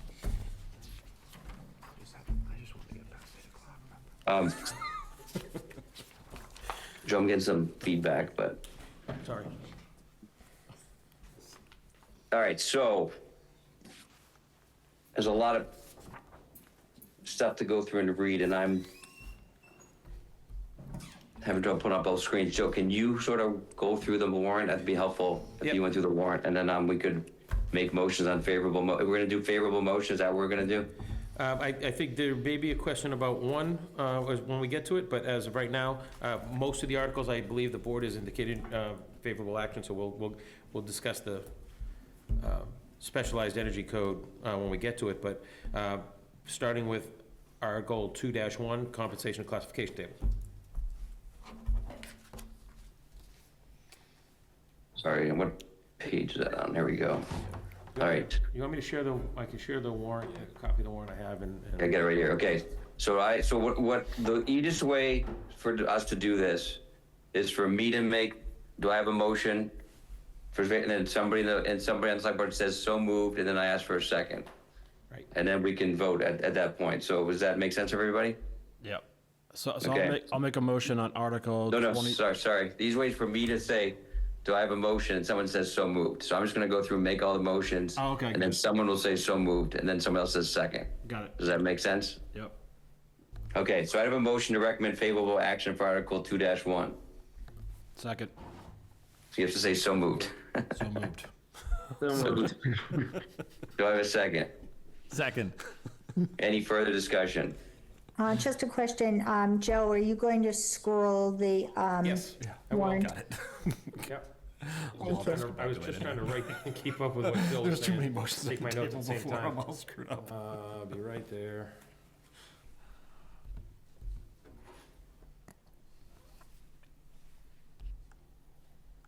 Sorry. Gotta get to this stuff.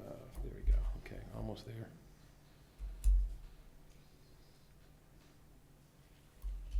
Okay, 2-1, the article of compensation and classification table. Everybody sees it? Okay. All right, so we have a motion, we have a second. Any further discussion?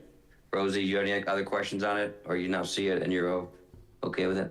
Yep, okay, yeah, that's fine.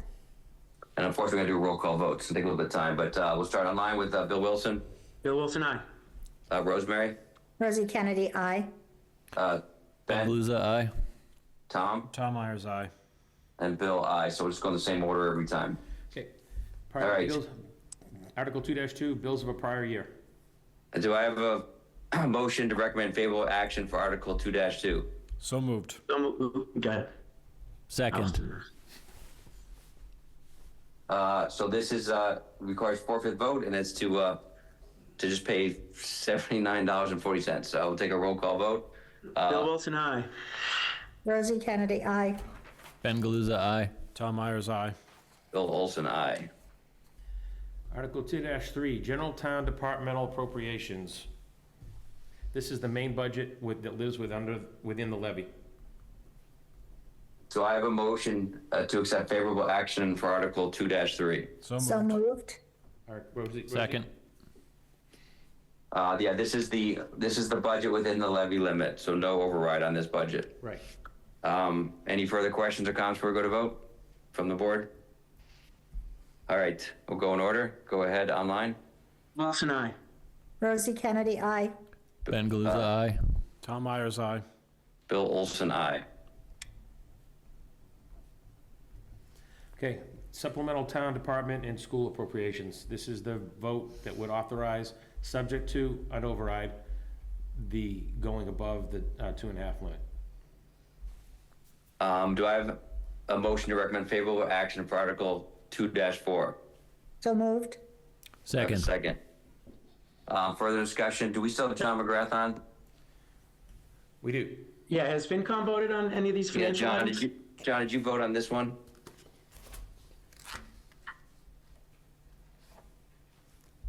Is he on? He was on. I'm looking for him right now. Yeah, I don't see him. Don't see him. It looks like he dropped off. I was at the meeting. I do not believe they voted on this article yet. They voted on about half of the warrant, but there were some that they didn't have. They didn't, for instance, have the information from the school district as to what would be covered by it. So I don't believe they voted on this one yet. But This we've been talking for and planning for everybody, so I'm prepared to vote tonight on it, but if the board, will of the board wants to wait till FinCom votes, speak up now. So I would ask that you try to do it now, only because the FinCom's not gonna meet again until March 31st, and then they'll be turning me in all of their book of recommendations on the 1st, and you have a meeting on the 6th, but the warrant needs to be posted by the 3rd, so Yeah. your next meeting wouldn't be until after that. So Joe, can we have a little conversation, I guess? So we have talked at length. I'm fine voting on this tonight, and Joe, I appreciate what you sent out, at least communicating some of the exposure and risks we have if we don't vote for this. Yep. Do you know what has or is intended to go out from the schools in a similar fashion? I know that Eric released something last week. I think it was shared with you. I know he shared it with FinCom. I'll double check tomorrow. I thought he had shared it with both boards. He did it with the boards. I'm talking to like general population, social media, that They type of haven't stuff. released anything publicly. They've released that list to the boards out of courtesy to you, but they've got to wait for the school committee to vote before they can start to publicly, and that, I believe, happens this Thursday, or Thursday, I think.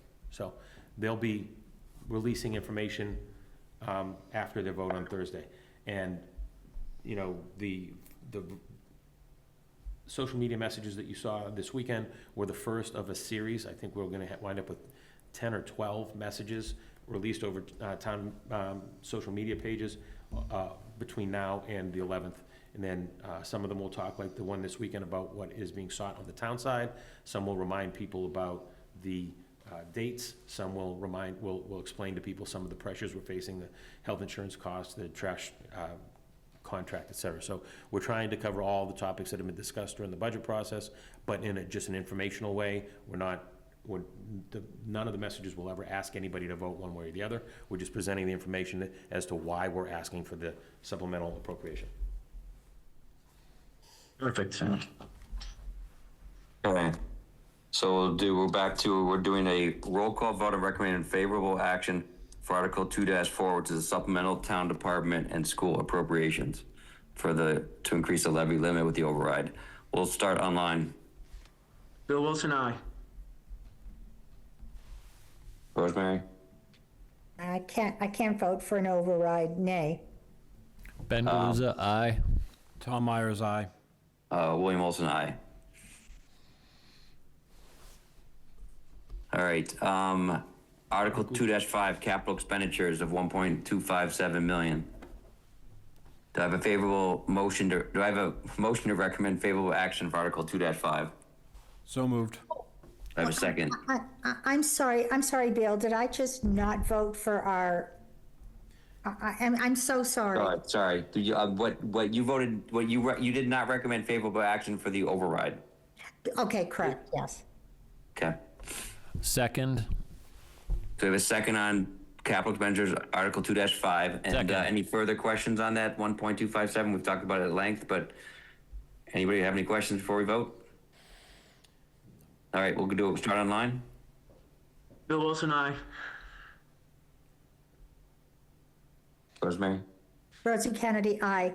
Ben Galuza, aye. Tom Myers, aye. William Olson, aye. Okay, Article 2-6 is water enterprise budget. Do we have that request? Do we have a number for that, Joe? I don't have it right now. It's, Option 3, was it? it's gonna be option 3, basically, now. Okay, all right, so do I have a motion to recommend favorable action for the water enterprise budget based on option 3? So moved? Second? Second. Any other questions before we go to roll call vote? Online? Bill Wilson, aye. Rosie Kennedy, aye. Ben Galuza, aye. Tom Myers, aye. And Bill Olson, aye. Next item is Article 2-7, which is the annual financial actions. These are transfers for our existing funds. Joe, do we have amounts for these? I don't. Wendy is at training Monday, Tuesday, Wednesday this week. She's gonna fill in the rest of these numbers, but these are basically set amounts. There's the same amounts that we've had in years past for these funds. So the transfer from the cemetery sale of lots and graves fund is to help with the cemetery purposes.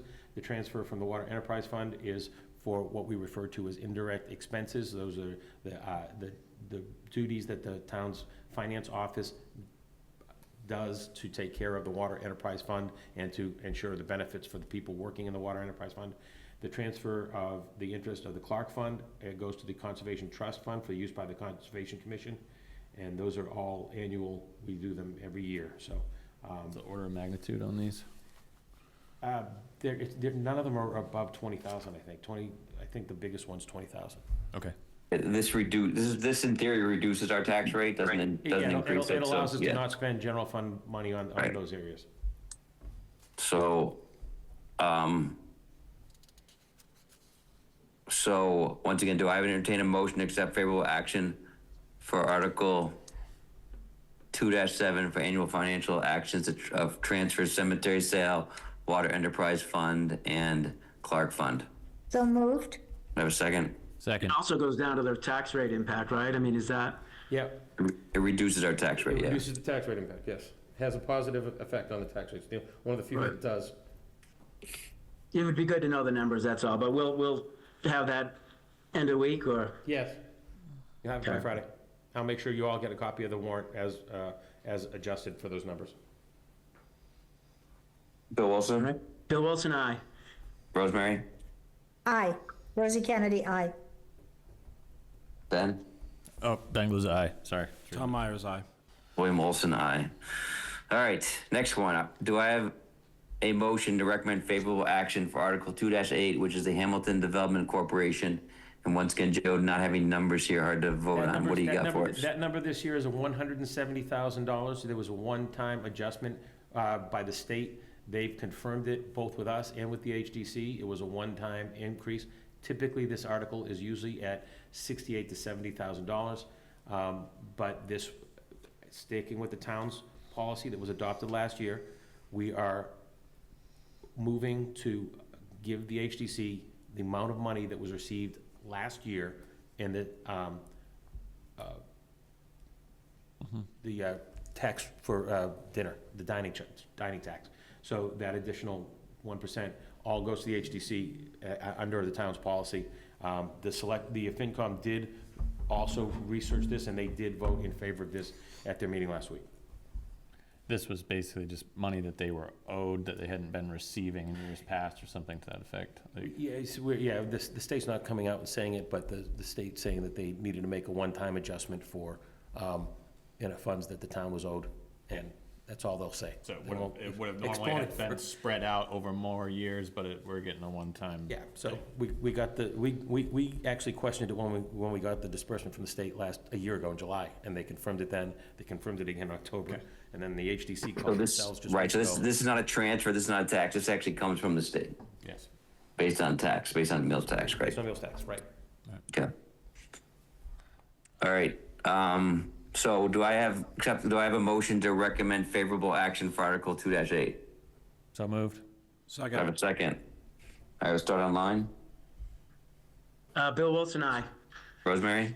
Rosie Kennedy, nay. Ben Galuza, aye. Tom Myers, aye. William Olson, aye. Do I have a motion to recommend favorable action for Article 2-9, which is our OPEB trust fund, which is our yearly transfer of $125,000, which we've been doing successfully and been very beneficial to our town liability. So same thing we do every year. So moved? Do I have a second? Second. We'll start online. Bill Wilson, aye. Rosie Kennedy, aye. Ben Galuza, aye. Tom Myers, aye. Bill Olson, aye. Do I have a motion to recommend favorable action for Article 2-10, which is our capital stabilization fund? This is to transfer $200,000 back into the fund to repay the money that we sent over the previous years to get back to our policy limit. So this is part of the plan to take the money to buy things and then to pay it back. Correct. Moved? Second. So moved. Second. Any further questions or discussion? We'll start online. Bill Wilson, aye. Rosie Kennedy, aye. Ben? Ben Galuza, aye. Tom Myers, aye. William Olson, aye. All right, do I have a motion to recommend favorable action for Article 2-11, which is Community Preservation Budget, which involves... Yeah, they will only involve putting a percentage of this year's community preservation funds into each of the buckets and having an operating fund. So again, this is something that you'll have the appendix for on Friday. It would involve no awards to any projects this year. There were no applicants and no movements by the CPC to fund anything this year. So a sum of money from this year's will go into the historic preservation account, a sum of money will go into open space and recreation account, and a sum of money will go into affordable housing, and the remainder will remain in the general account with some small set aside, I believe it's about $25,000, to manage the CPC over the course of the next year. Right, so this is just a vote to keep the funds coming in and being allotted to certain buckets, but not spending any money other than operational costs. Right. All right, so do I have a motion to recommend favorable action for Article 2-11? So moved. Second. Any further questions? All right, we'll Items start like with... this go on the consent agenda, or is that a different discussion? We could do that. We can do that one at the April 6th meeting. I just, Okay. I think you usually Okay. do that with the moderator and FinCom. Bill Wilson, aye. Rosemary? Rosie Kennedy, aye. Ben Galuza, aye. Tom Myers, aye. All right. Do I have a motion to recommend, Bill Olson, aye. Do I have a motion to recommend favorable action for Article 2-12, which is the Hamilton Wenham Regional School District High School Roof Replacement Project, which is asking to borrow $10.3 million. And this is the first of the process, and then would have to go to a vote at the ballot box. So this is the first part of that process for a roof replacement system. So moved. I have a second. Second. And further discussion, did the FinCom vote on this? I believe they did, yes. Okay. All right, any further other questions? I mean, pretty specific in here and how it's written, and it's part of our requirements of any school. So without any questions, we'll go to roll call vote. We'll start online with Bill. Yeah, Bill Wilson, aye. Rosemary? Rosie Kennedy, aye. Ben Galuza, aye. Tom Myers, aye. William Olson, aye. Do I have a motion to recommend favorable action for Article 3-1, which is authorizing the town to authorize, or just giving the town authorizes the select board to convey a portion of the real estate known as patent homestead and look for a buyer and negotiate a sale? So moved. Do I have a second? Second. We'll start online. Bill Wilson, aye. Rosie Kennedy, aye. Ben Galuza, aye. Tom Myers, aye. William Olson, aye. All right. Do I have a motion to recommend favorable action for Article 3-2, which is the leasing of the town landfill property, which we listened to the clubs that are out there at a meeting a few weeks ago, between the gun club and the rod club, and there were three, correct, or just two? It's just two, right? Hamilton Wenham Rod and Gun Club will be this first one. Okay, oh, sorry, they're broken out? Yeah. Okay, all right, so this is, yeah, sorry, so this is just for the Rod and Gun Club. So I have a motion to recommend favorable action for Article 3-2, which is the lease for the Rod and Gun Club.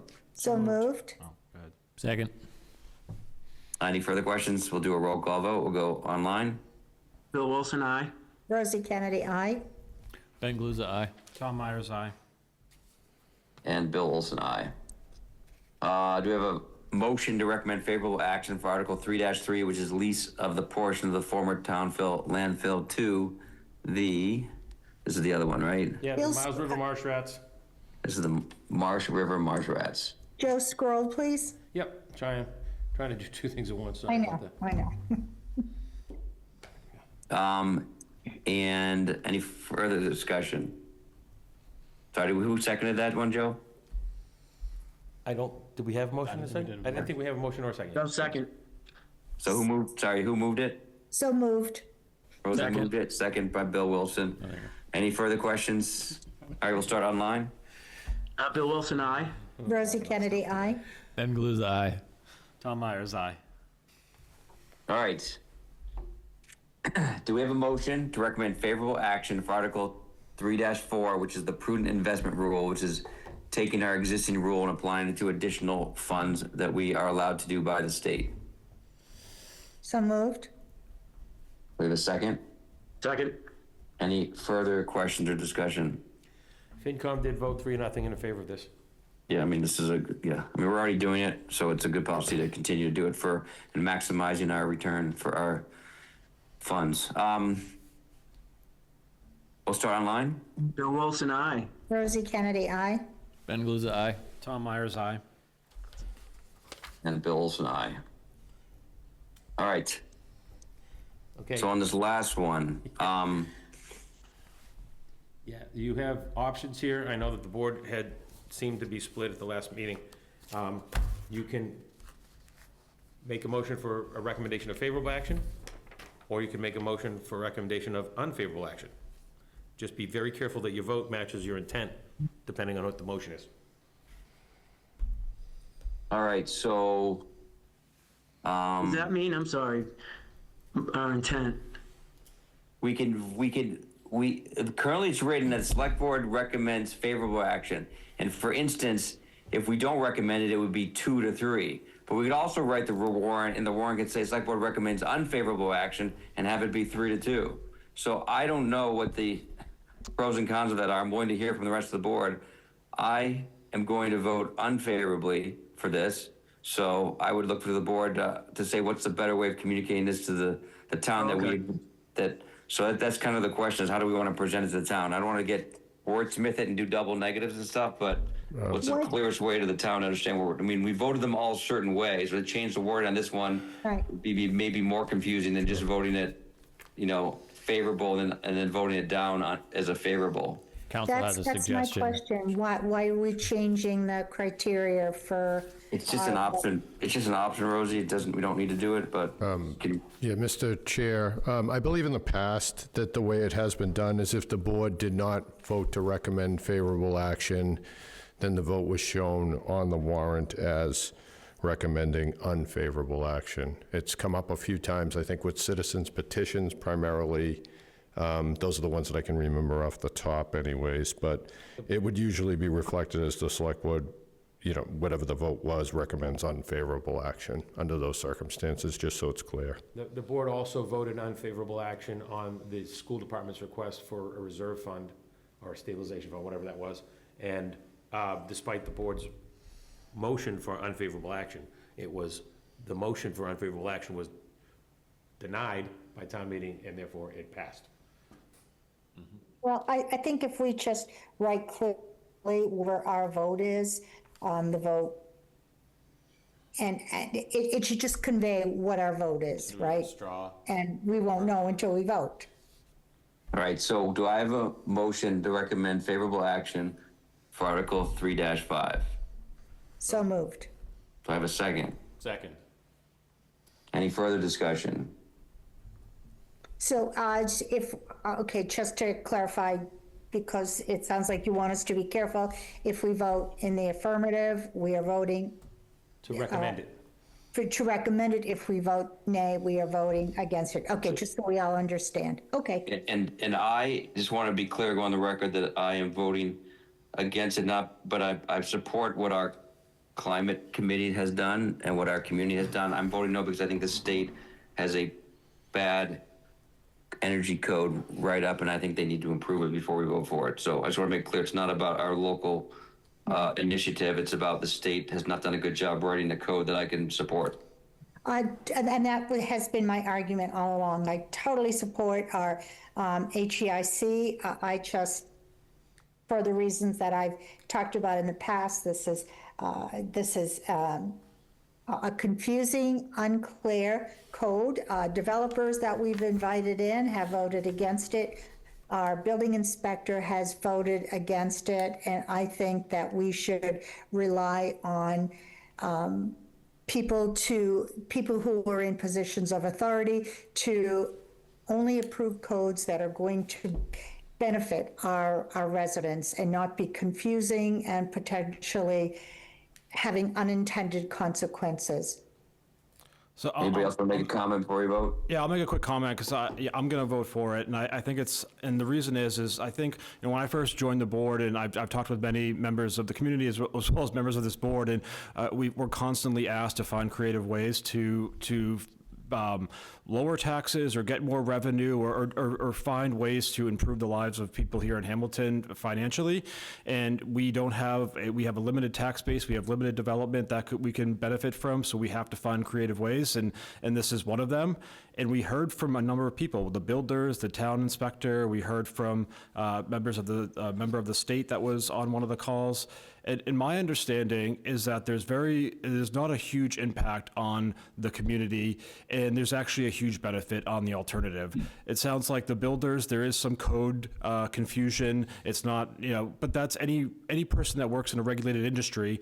That's what code changes. Their job may become a little bit more difficult for a while they work through the new code. I mean, that's part of working in a complicated regulatory industry, and anyone that works in that understands that. So I sympathize with those people, but that's also part of their job to understand what that code is like and how to adjust to it and make it work. From a cost perspective, there's very limited costs. I mean, I think the quote was $10,000 to $12,000 on a $2 million a new home.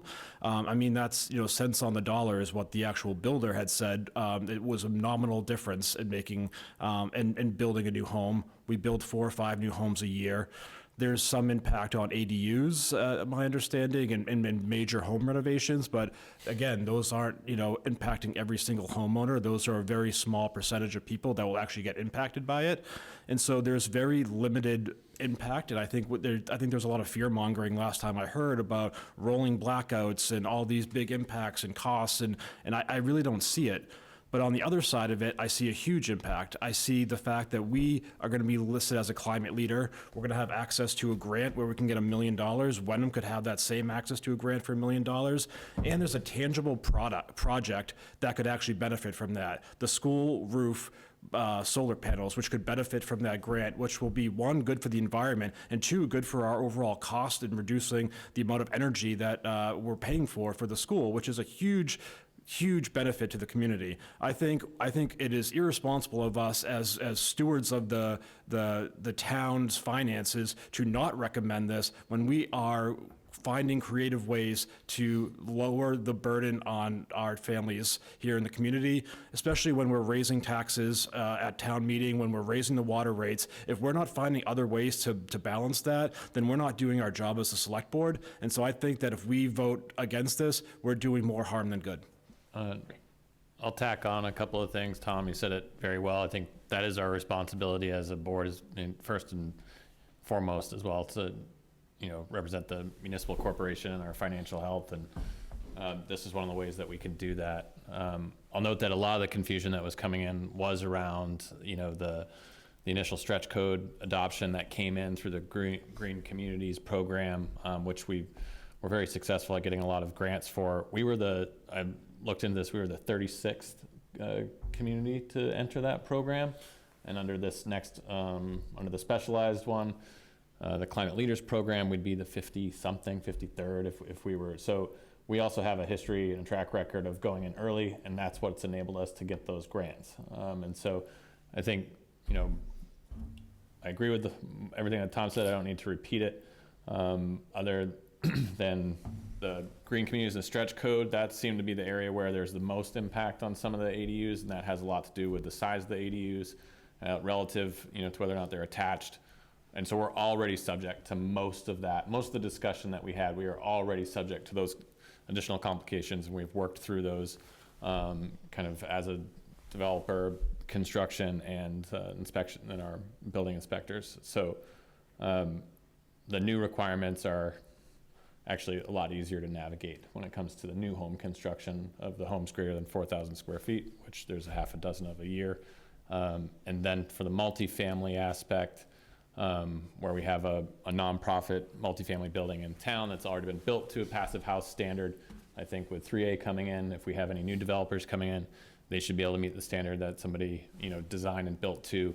Like they probably started the design on that 3, 4, 5 years ago, and so they met a high standard. We're asking private developers, if they want to come in here under 3A, that they meet that same level of standard.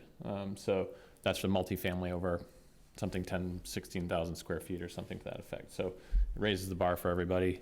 I think we can't turn down the opportunity to access these grants, and I think it's in our town's best interest. So I think the only grant is the school roof, which we can still get at, isn't it? Was that an action item to come back on the, 40% of the school roof? That was the only grant. I've heard that. We've always done a great job with grants. Yeah, there's already, I spoke with Eric Tracy about this. There's already a solar project in the works to provide. Parking lot and roof, right? He sent that note to us all. Right, exactly. And so I think they're. Sorry, the grant is for, so if we join the Climate Leaders program, we can apply the grant monies to any of our municipal projects. Correct. We can, we don't have a guaranteed grant. We would have to apply for the grant.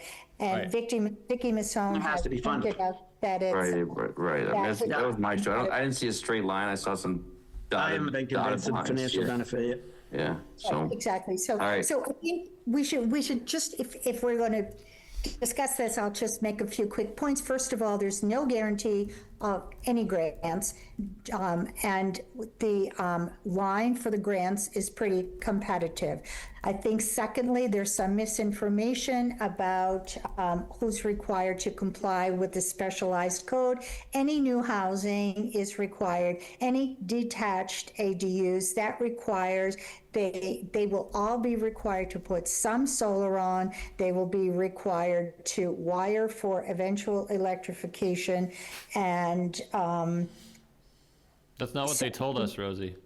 pardon me? That's not what they told us, that we had experts come in and no one said what you well, just well, said. I would disagree because I had So you disagreed with the conference- experts that we had come in. Like, this is where the What misinformation's coming I'm from. saying to you is, I had a discussion with the building inspector. We went over these changes in detail. And indeed, if you tear down any more than half of your property to do a major renovation, that counts as new construction, and we would be, and whomever did that would be required to comply with the specialized code, which would include wiring, which does include some solar. So I think amongst ourselves, we're even confused about what this specialized code is going to bring with it.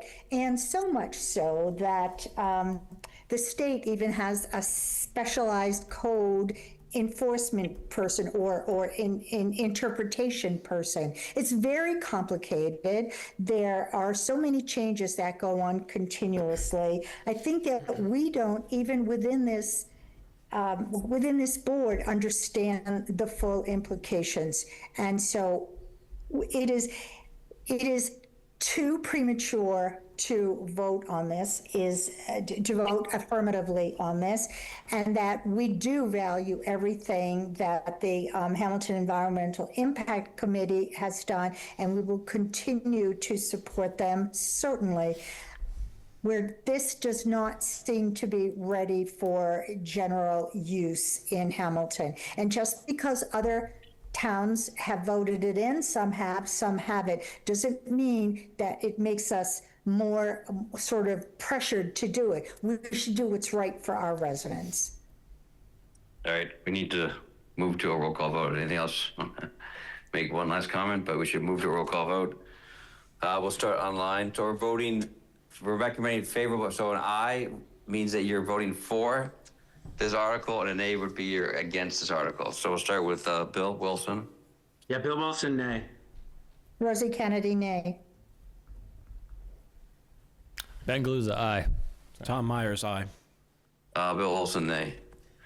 Okay, so based on a 2-3 vote on favorable action, we'll be structuring, Tom, the question as the select board recommends unfavorable action by a vote of 3-2. That's correct. And the FinCom vote, I believe, will represent a recommendation for favorable action by a vote of 3-0.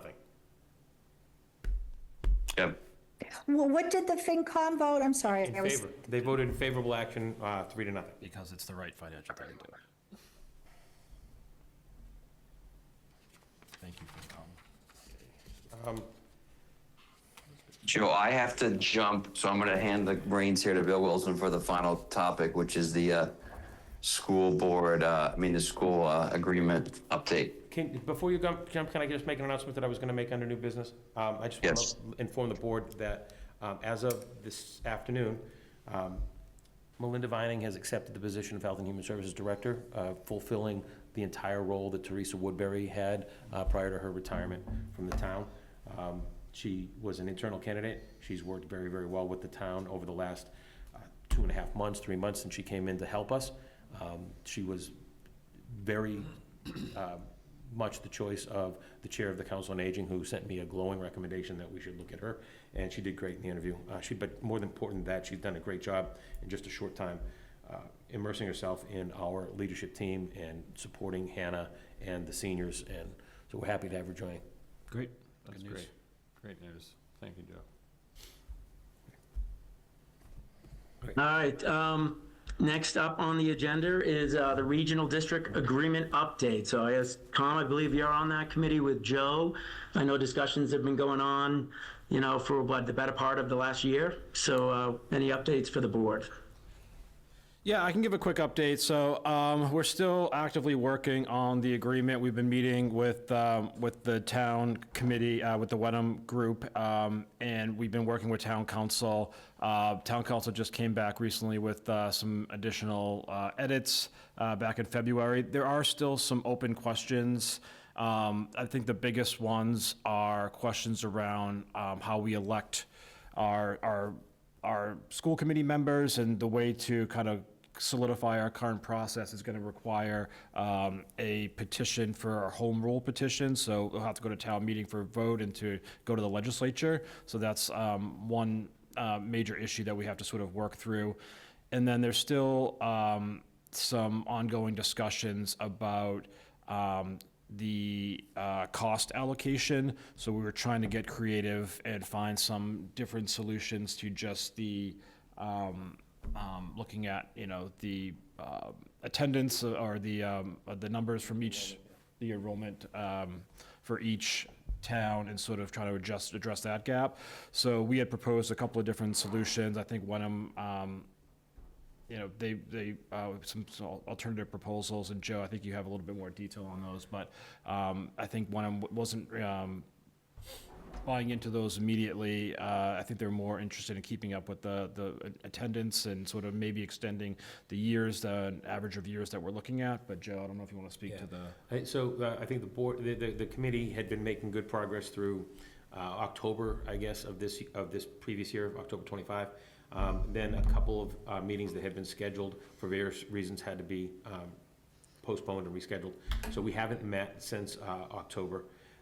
The town council, Lauren Goldberg from KP Law, had taken all of the information that had been agreed to in the meeting and held out some other open items and created a new draft, a little bit of update to the format to comply with the state's new model for regional district agreements. And as Tom said, there outstanding items remain around how we want to elect school committee members for the region. It will likely require a home rule petition in both Hamilton and Wenham to be approved the way it has currently been verbally agreed to. And then the apportionment of costs, we are still doing a little horse trading on seeing what we can do to tweak that formula. And our hope is that as we get past the town meeting, we'll begin to meet again and clear up those issues with the goal of having something ready by next annual town meeting. So April of 27.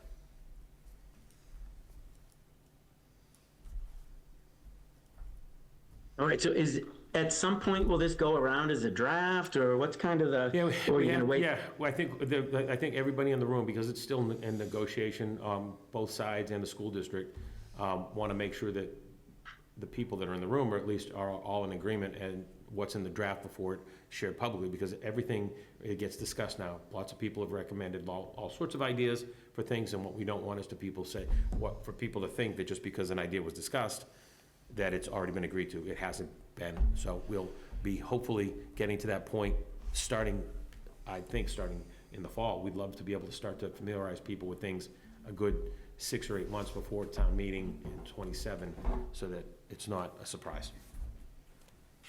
Is there anything else up for discussion in the regional agreement, Tom, that you haven't mentioned? So I think those were the major items.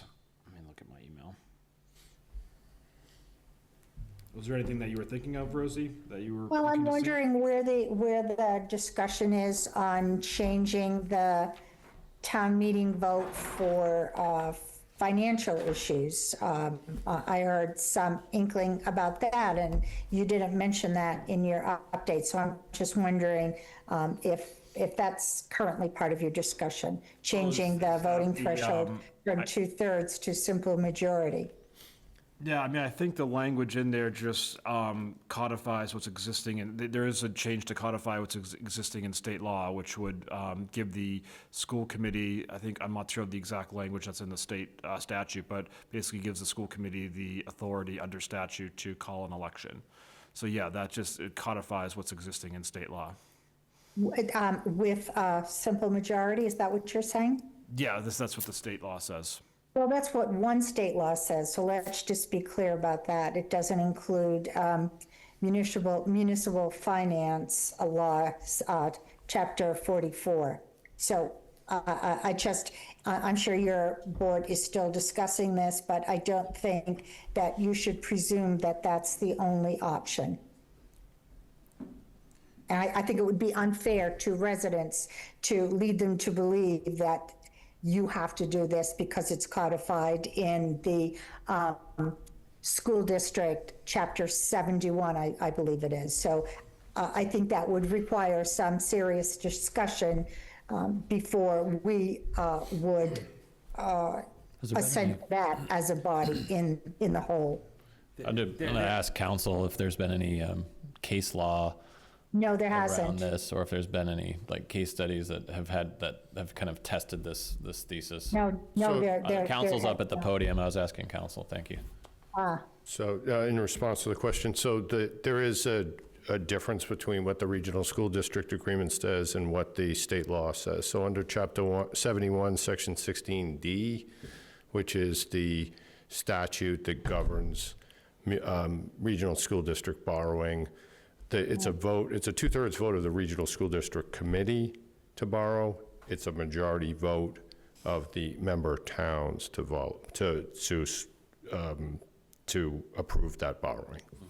Under your regional school district agreement, it is a 2/3 vote, and so that obviously takes precedence over the state law in this circumstance. So if ultimately it's a policy decision, but if the regional school district agreement were amended to take out that 2/3 requirement, then the vote at town meeting to approve a regional school district borrowing is a majority vote. It's still a 2/3 vote of the actual school committee, though. And at the ballot, it would, I'm just trying to understand here. I am not aware of any case law that says Chapter 71, school district overrides municipal finance law, Chapter 44. Can you enlighten me on that? Am I incorrect of that? I've not seen any Right. settled law about that. Right, so Chapter 44 governs municipal borrowings, as you indicated. So, and under Chapter 44, Section 7, 8, and some other sections, it's a 2/3 vote of town meeting to approve a borrowing.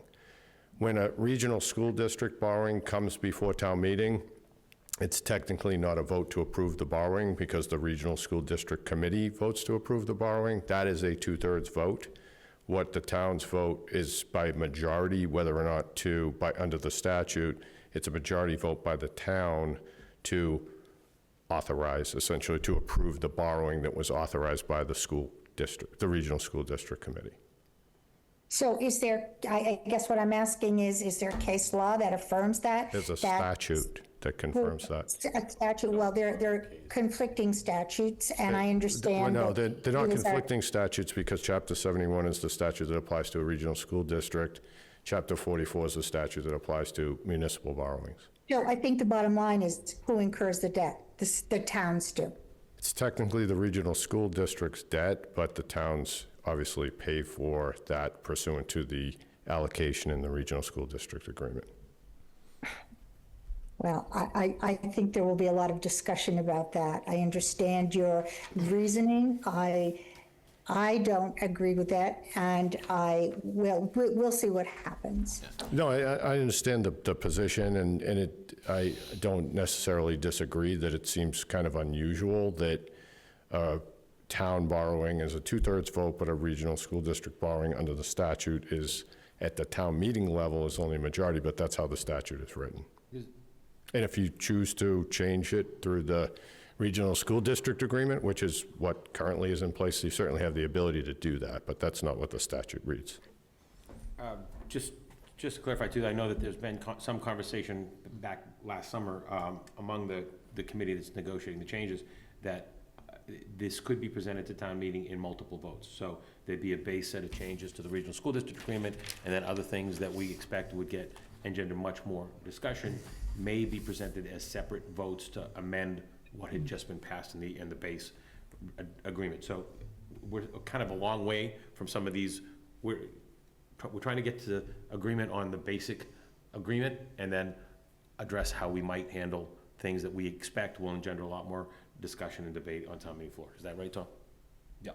So, Which is a smart approach, I think, there's a lot of cosmetic issues and all sorts of errors in grammar, so that would have been nice to get that behind us, but these are big items, so appreciate the update. It sounds like there's 3 major discussions, right? The election of members, kind of the borrowing thresholds, from town meeting and what's regulated out there and statutes, and then the apportionment, right? How we allocate it. I think, and it sounds like there's a long runway for all 3 of those. I think what this board probably wants to make sure happens is there's opportunity to dig deep on each one of them before a 90% draft comes back. gotcha. Understood. So I'm gonna try to get the group to have a meeting in April as soon as we can after my request is gonna be of the other participants, so that we can get a meeting, so that we can identify what we can bring back to the select boards, because the select boards and eventually the FinComs will ultimately have to make recommendations.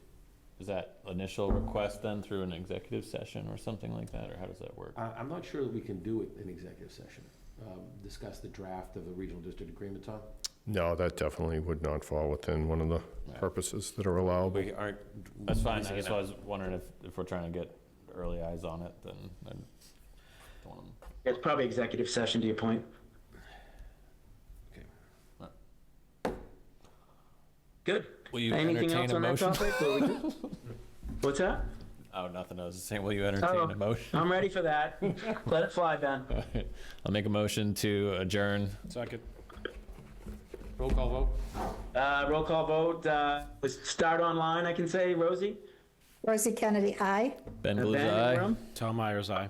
Tom in the room. Bill Wilson, aye. And appreciate everyone's time. That's a wrap. Thanks. Thank you. Thank you.